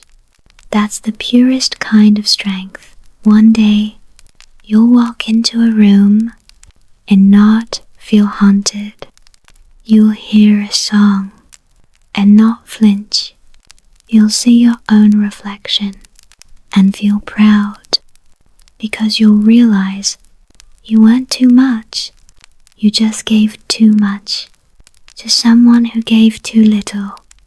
And now, you're giving it all back to the person who needed it most. Let's talk about the moment when you stop defending them. That quiet shift when your mind finally whispers they knew what they were doing. It's one of the hardest truths to face because for so long you told yourself they were confused, hurt, broken. You believed that if you just loved harder, they'd get better. But here's the raw truth. They understood exactly how to hurt you, and they chose to do it anyway. They knew how to twist your words until you felt crazy. They knew which memories to deny to make you question your sanity. They knew which parts of you to shame, so you'd shrink small enough to stay. And when you finally reached your breaking point, when you found the courage to walk away, they didn't chase you with apology. They chased you with guilt. That's what trauma bonds do. They tether your worth to someone else's approval. They make you crave affection from the very person who caused your wounds. Because in those rare golden moments, when they were kind, your nervous system flooded with relief. Your brain clung to that warmth like a starving child to crumbs. So you stayed, you endured, hoping that maybe, just maybe, those crumbs would turn into a meal. You weren't weak. You were loyal. You were trauma trained. You were taught, somewhere along the way, that love must be earned, that peace must be bargained for, that your needs were too loud and your boundaries were punishments. So now, as you unravel this bond, you're not just letting go of a person, you're letting go of a lifelong pattern.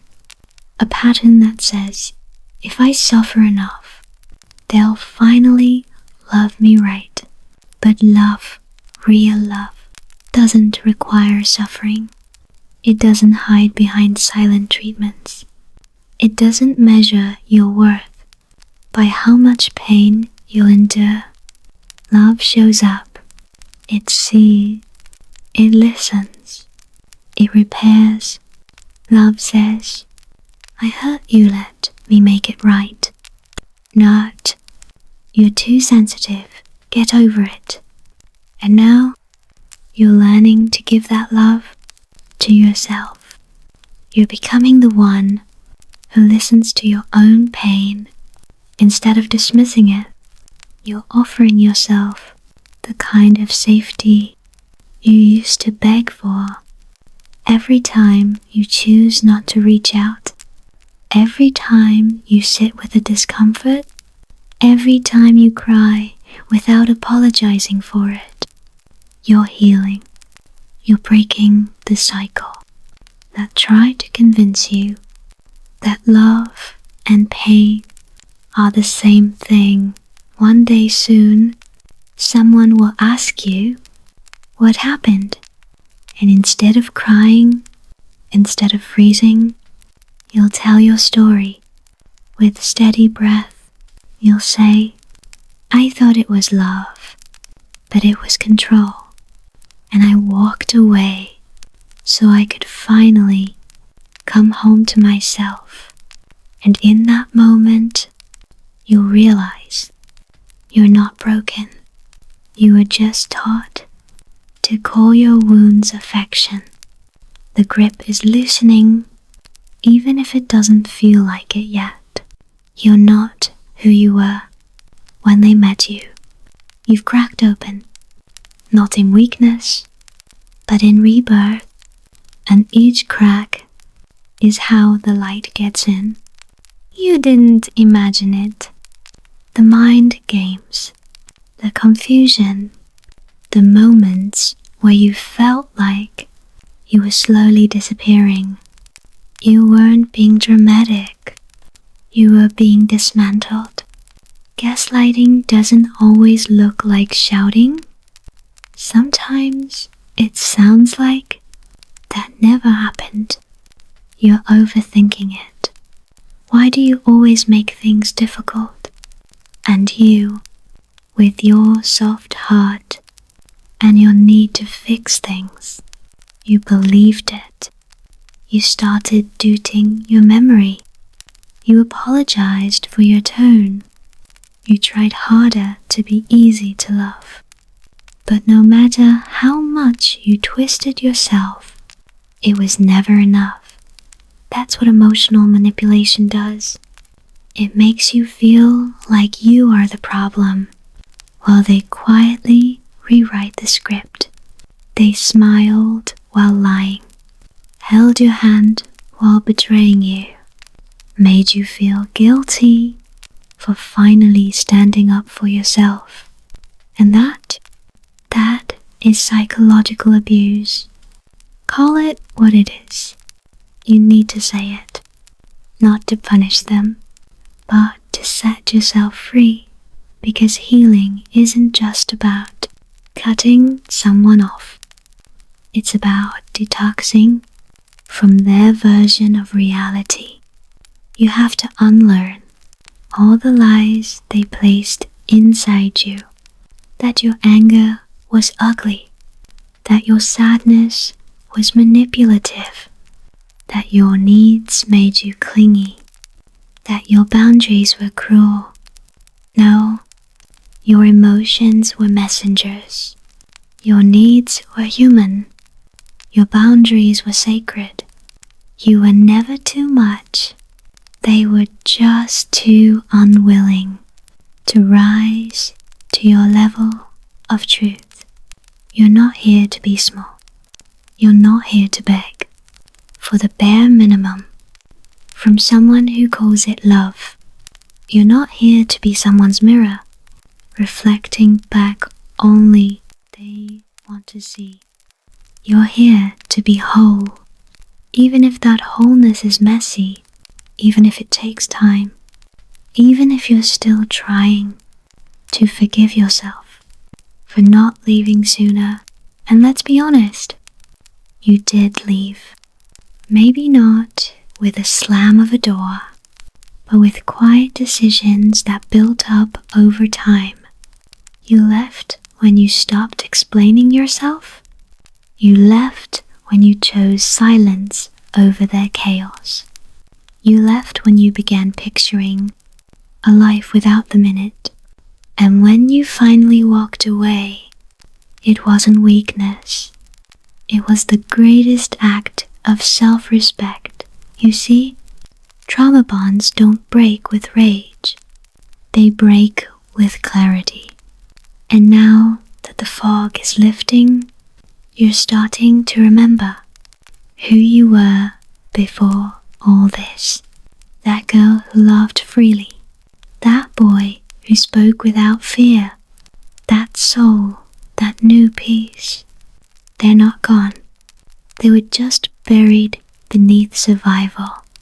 And every boundary you set now, every time you say no, every time you choose silence, instead of engaging their chaos, you're reclaiming pieces of yourself.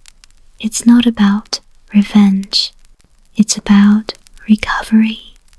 They may never understand the damage they did.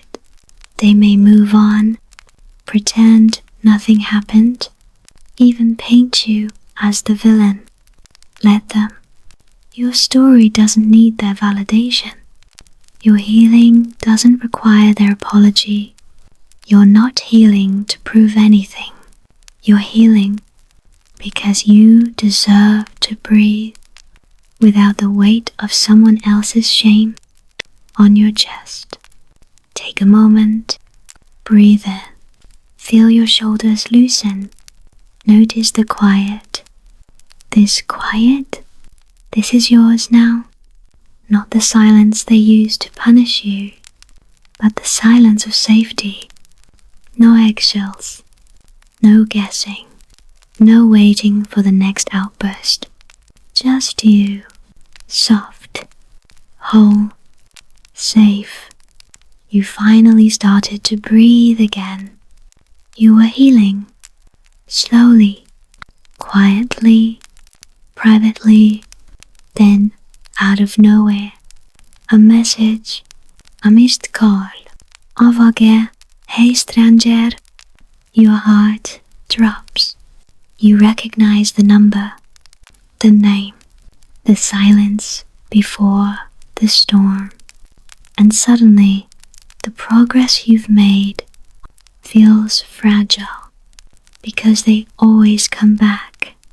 Not because they've changed, but because they notice you have. This is called hoovering. Like the vacuum it's named after, they try to suck you back in with charm, with apologies, with nostalgia.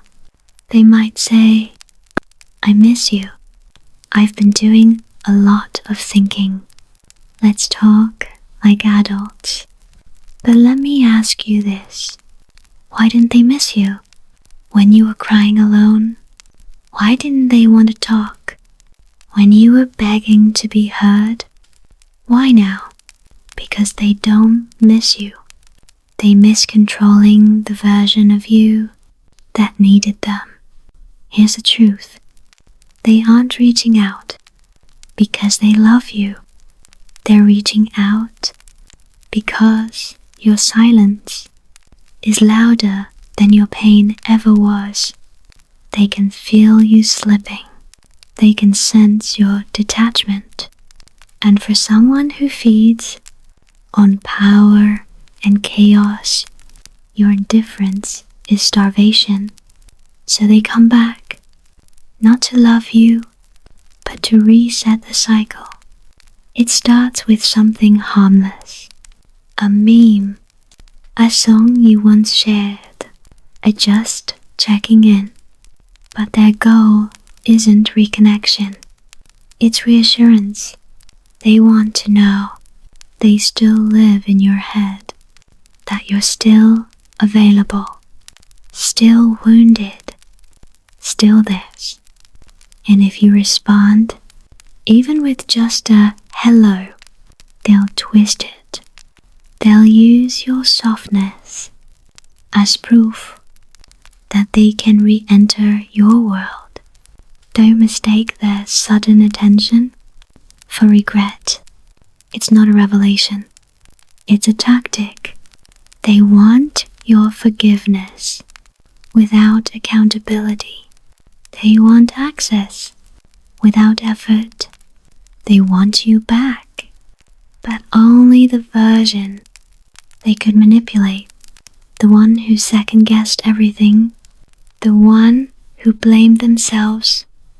The one who still believed they could fix what was never theirs to repair. You're not that version anymore. You've grown, quietly, painfully, powerfully.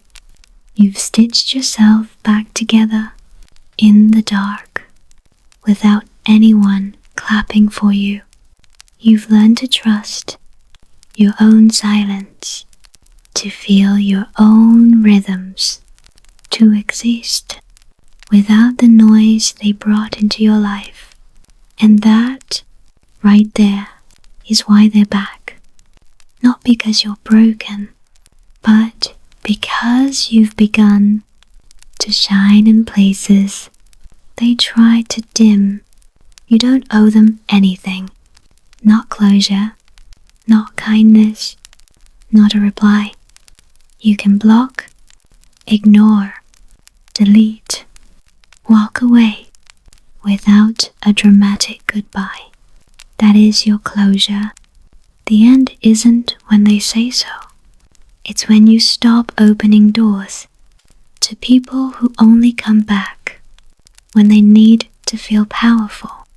You can love someone and still recognize that they're dangerous to your peace. This is your test, not of love, not of compassion, but of boundaries, because they'll try to be everything you once needed.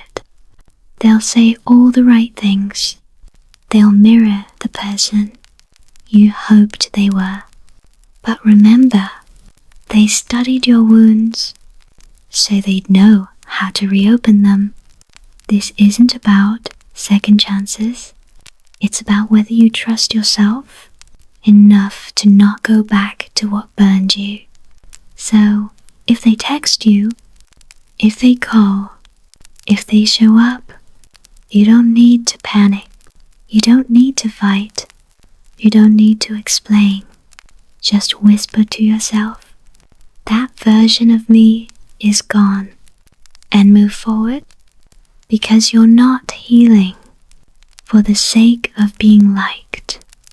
You're healing to be free. You've blocked them. You've walked away. You've journaled. You've cried. And yet, you still miss them. Still dream about them. Still wonder what might have been if things had just gone differently. And then the guilt sets in. Why do I still care about someone who hurt me? Does missing them mean I'm weak? What if I was the problem? Let me tell you something. You need to hear. You're not broken. You're bonded. This is trauma bonding, a psychological chain built not from love, but from emotional survival.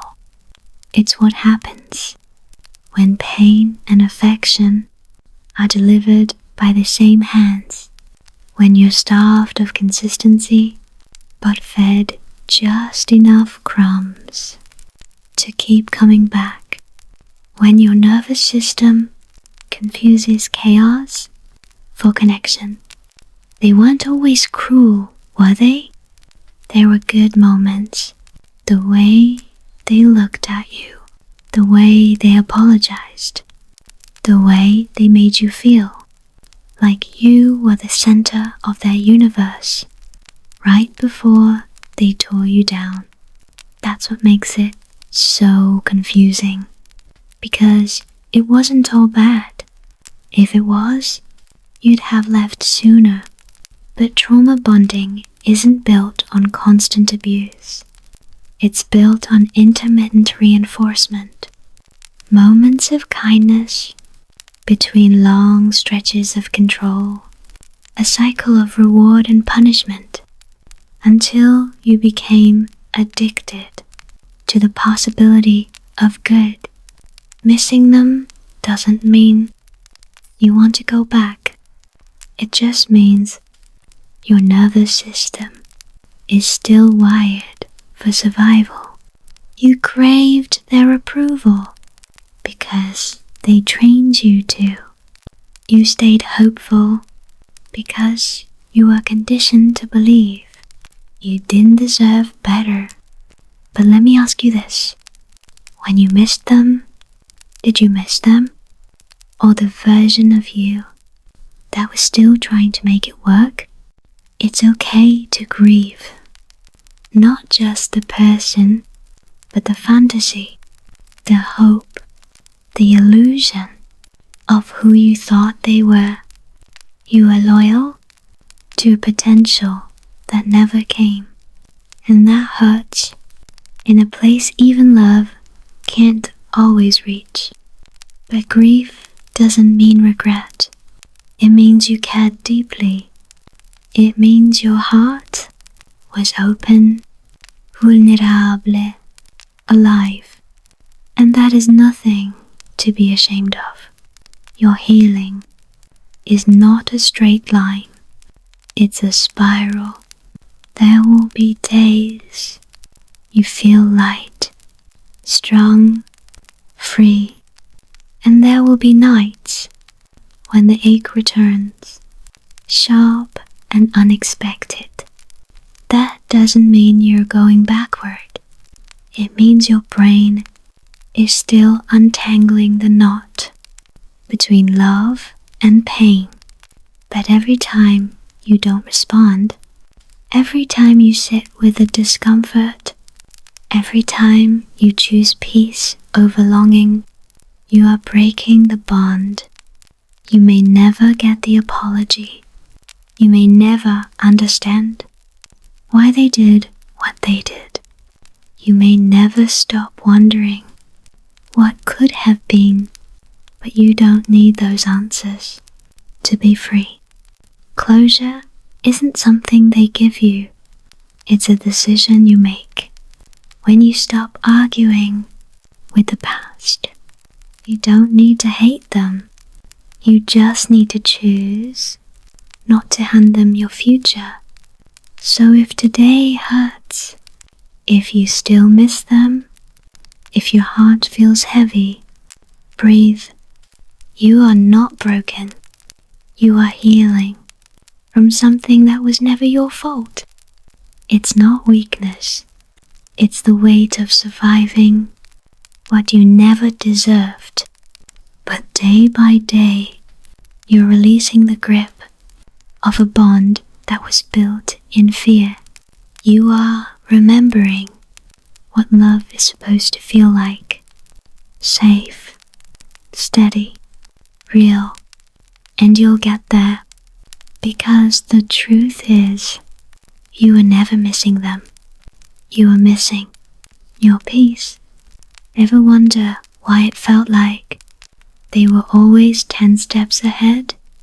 Like they could predict your every move, and somehow always turn the situation back on you? That's not a coincidence. It's a pattern. Because narcissists, they follow a script. And once you see the playbook, you can finally stop falling for the same game. Let's open it together. 1. Love bombing. In the beginning, they made you feel like the center of the universe. They mirrored your interests, flooded you with affection, talked about a future together. Before you even got to the second chapter, you felt chosen, seen, special.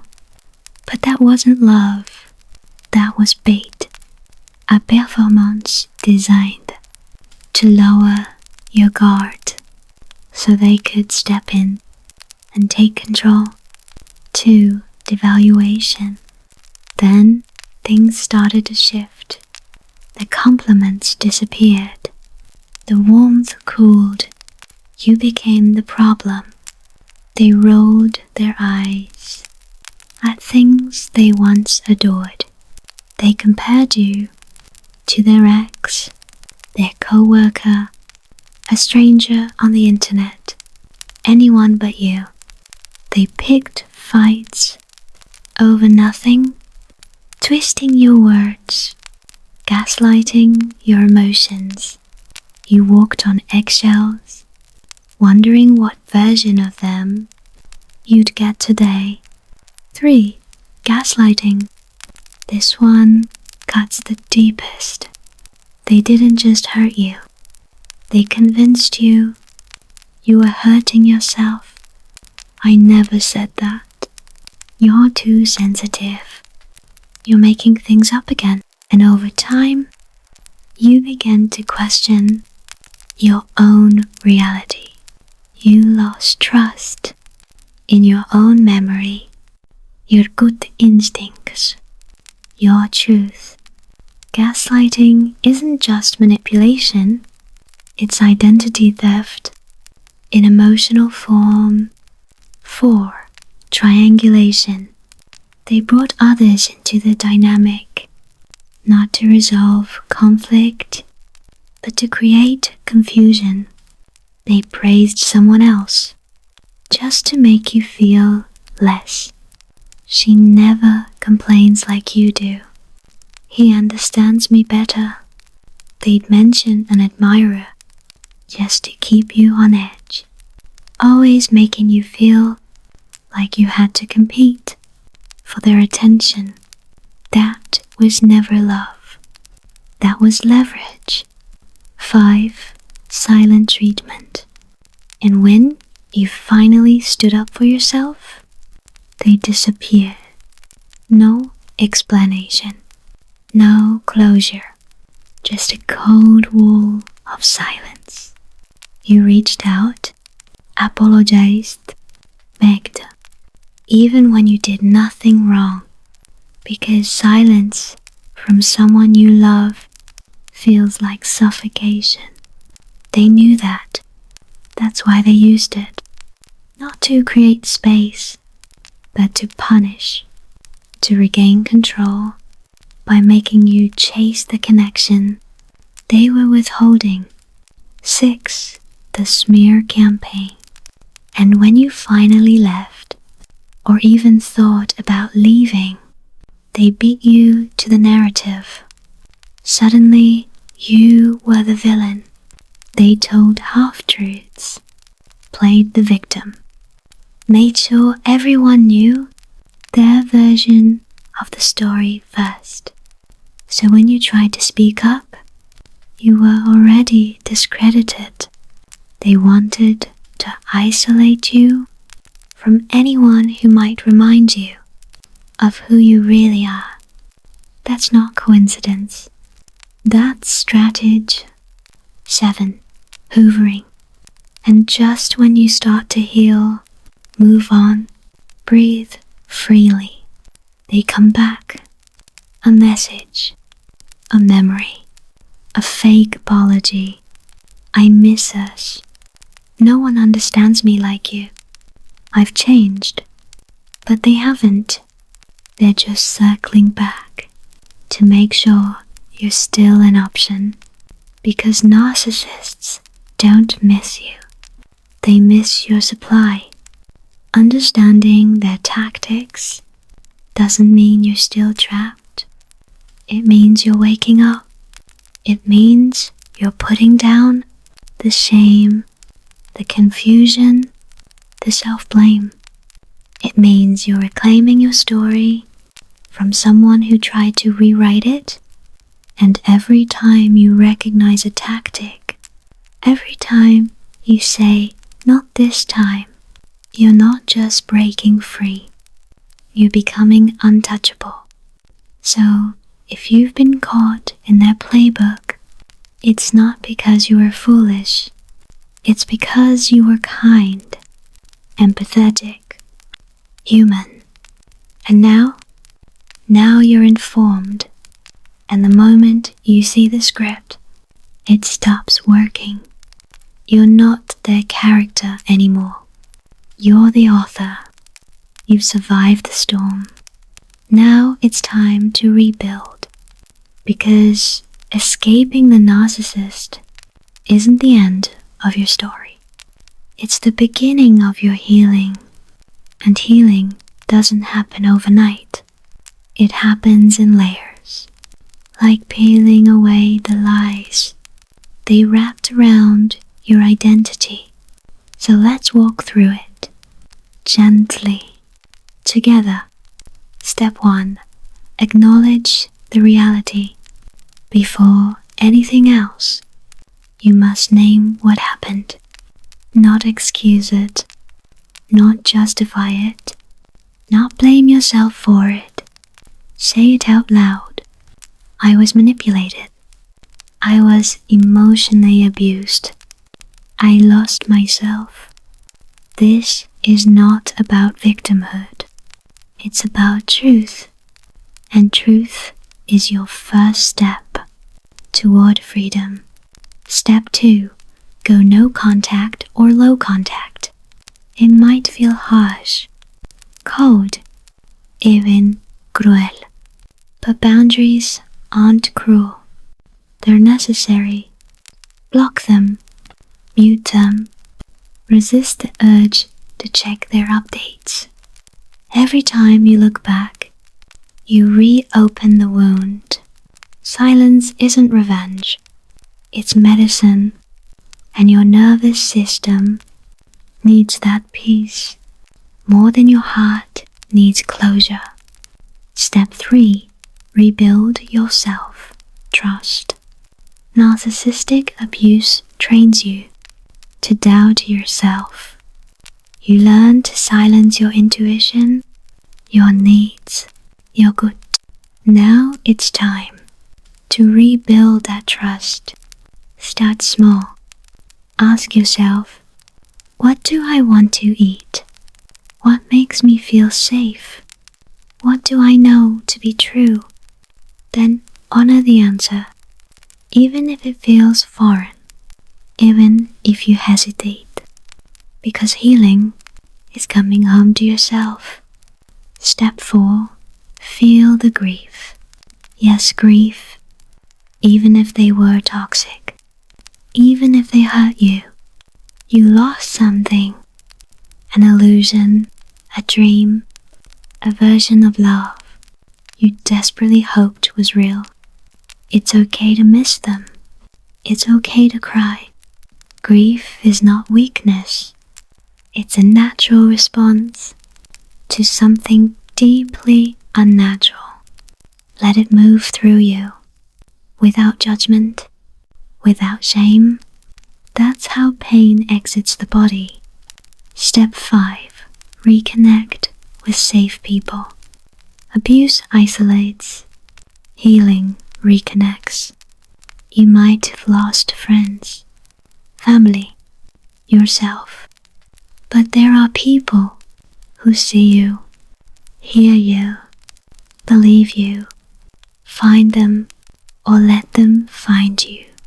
Support groups, online communities, therapists, or even just one safe friend. You don't have to do this alone. You are meant to heal in connection. Step 6. Learn the patterns. This isn't about staying bitter. It's about staying free. Read, listen, educate yourself on narcissism, manipulation, and trauma. Because the more you understand, the easier it is to spot the red flags next time. And there will be a next time. Not another narcissist, but another chapter. One where you walk in eyes open, boundaries strong, voice steady. Knowledge isn't just power, it's protection. Step 7. Forgive yourself. Not them, not yet, maybe never. Forgive yourself for staying too long, for not seeing it sooner, for bending, shrinking, and breaking. You were doing your best, with the tools you had, with the love you carried, with the hope you clung to. That doesn't make you weak, that makes you human. So speak gently to the version of you that didn't know yet. She was surviving. You're the one healing. Healing isn't linear. You'll have days where you feel free, and days where the memory pulls you back under. That's okay. Progress isn't perfection. It's presence. Every step you take away from their grip and towards your truth is a win. You survived. And now you're learning to live again. One breath, one boundary, one beautiful moment at a time. You've made it this far. Let's go deeper now. into reclaiming the parts you had to abandon to survive, because narcissistic abuse doesn't just wound you, it steals pieces of who you are. So this next phase of healing isn't about just surviving anymore. It's about remembering your worth, your voice, your light. Let's begin. Step 8. Reclaim your identity. Who were you before they made you doubt yourself? Before you tiptoed through conversations? Before your happiness was filtered through their moods? Who were you when you were still allowed to be you? Maybe you used to laugh more, create more, dream louder. Go back, not to stay, but to recover. Make a list. What did you once love to do? What made you feel alive? Start with one small thing. Draw, dance, cook, hike. Write something that no one will ever read. This is how you remember who you are. Not all at once, but piece by sacred piece. Step 9. Embrace the emotional flashbacks. They will come. A smell, a song, a look on someone's face, and suddenly your body believes it's back in the abuse. Your chest tightens, your palms sweat, you freeze or panic. This is normal. Your brain is healing, but it still remembers danger. Don't fight the flashback. Don't shame yourself. Instead, ground yourself. Look around and name 5 things you see. Place your hand over your heart and say, I'm safe now. Breathe in for 4 counts. Hold. Breathe out for 4 counts. You're not back there. You're here. In your healing. And this moment will pass. Step 10. Redefine love and safety. Your idea of love was likely shaped by their abuse. You may think love means proving yourself, fixing someone, enduring pain in silence. But real love, it doesn't make you guess. It doesn't disappear when you need it most. It doesn't punish you for being human. So, let's redefine love. Love is gentle. It listens without fear.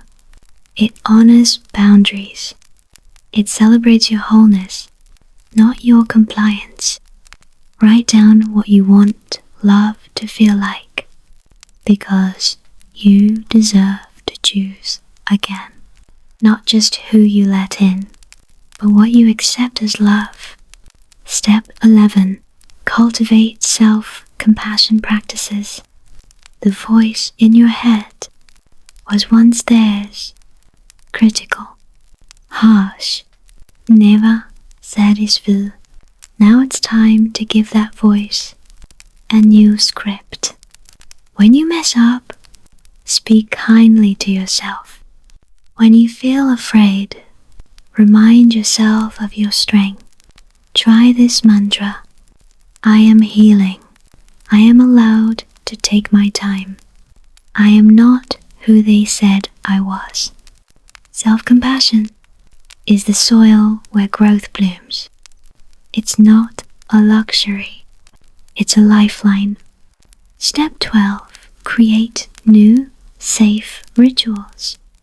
The narcissist disrupted everything. Your routines, your rest, your sense of safety. Now you get to rewrite your days. Create new rhythms that center you. Maybe it's morning tea in silence, or an evening walk where you don't check your phone. Maybe it's journaling your thoughts, burning old letters, or lighting a candle before bed. Rituals help your body trust again that the chaos is over, that peace is possible, that you are in control now.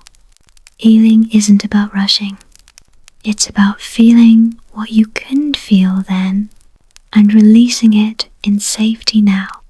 Some days will hurt, others will feel weightless. All are part of the journey. You're doing it, step by step, breath by breath. And the best part, you're becoming the version of yourself they tried to destroy but couldn't. She's rising now, and she's unstoppable. This is where it all shifts, not into who you were before, but into who you've become because of what you've survived. You are not just healing, you are transforming. The final stretch isn't about revenge or even understanding them. It's about building an inner world so solid, no narcissist can ever penetrate it again. Let's finish this journey with power, peace, and boundaries built in truth. Step 13. Set non-negotiable boundaries. Boundaries aren't walls, they are doors, and you hold the key. You've likely been trained to feel guilty for saying no, to bend, explain, over-accommodate. But now, you're allowed to say, that doesn't work for me. I'm not available for that. Please don't speak to me that way. Or just silence, walk away. Non-negotiable means you no longer divide your dignity. And here's a truth they never told you. The right people will respect your boundaries. The wrong ones will expose themselves by crossing them. Either way, you win. Step 14. Master the art of detachment. The narcissist thrived on your emotional reactions. Every tear, every argument, every attempt to explain was fuel for them. Now you learn the art of detachment, not coldness, not cruelty, but clarity. When you detach, you stop taking their bait. Let go of needing them to get it. Reclaim your power by refusing to engage. It might feel foreign at first, not defending yourself, but in time, you'll realize your silence is louder than their manipulation. Step 15. Connect with a safe community. Healing alone can only go so far. You need safe mirrors. People who validate your reality. Who don't ask, are you sure it was abuse? Who don't say, but they seem so nice. Look for survivors. Support groups. Online spaces.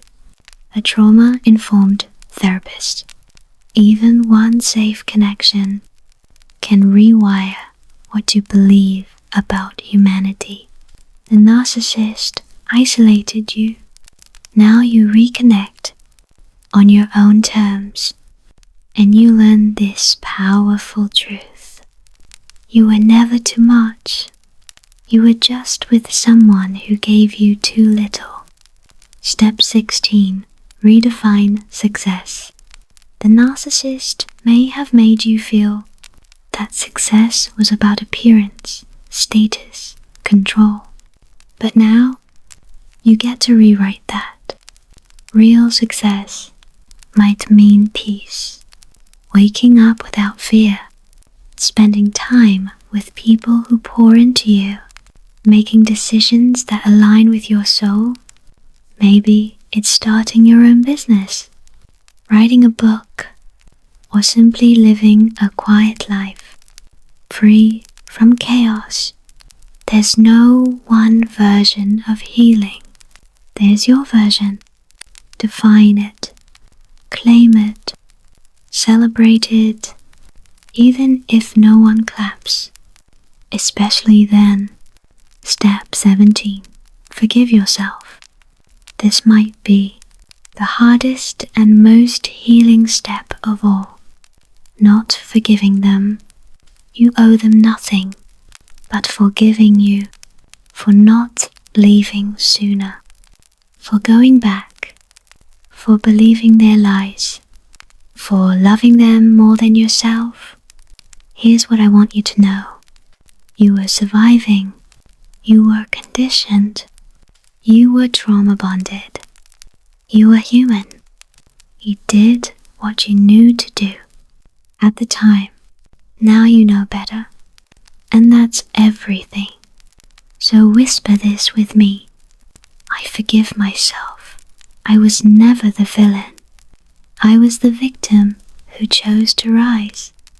Your nervous system is healing. Your spirit is awakening. Your voice is returning. The narcissist never truly broke you. They just interrupted your becoming. Now you rise. No longer seeking their approval. No longer shrinking to fit. No longer doubting your worth. This is your life now. Your chapter, your peace, your power. And no one can take it from you again. Ever. Tonight, you don't need to fix anything. You don't need to solve the whole puzzle.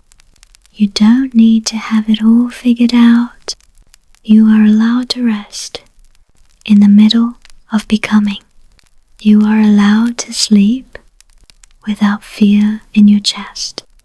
Because right now, you are safe. You are healing. You are no longer theirs to control. Let that truth settle into your bones. Let it carry you into sleep. Soft, warm, protected sleep. The kind of rest that only comes when you finally feel free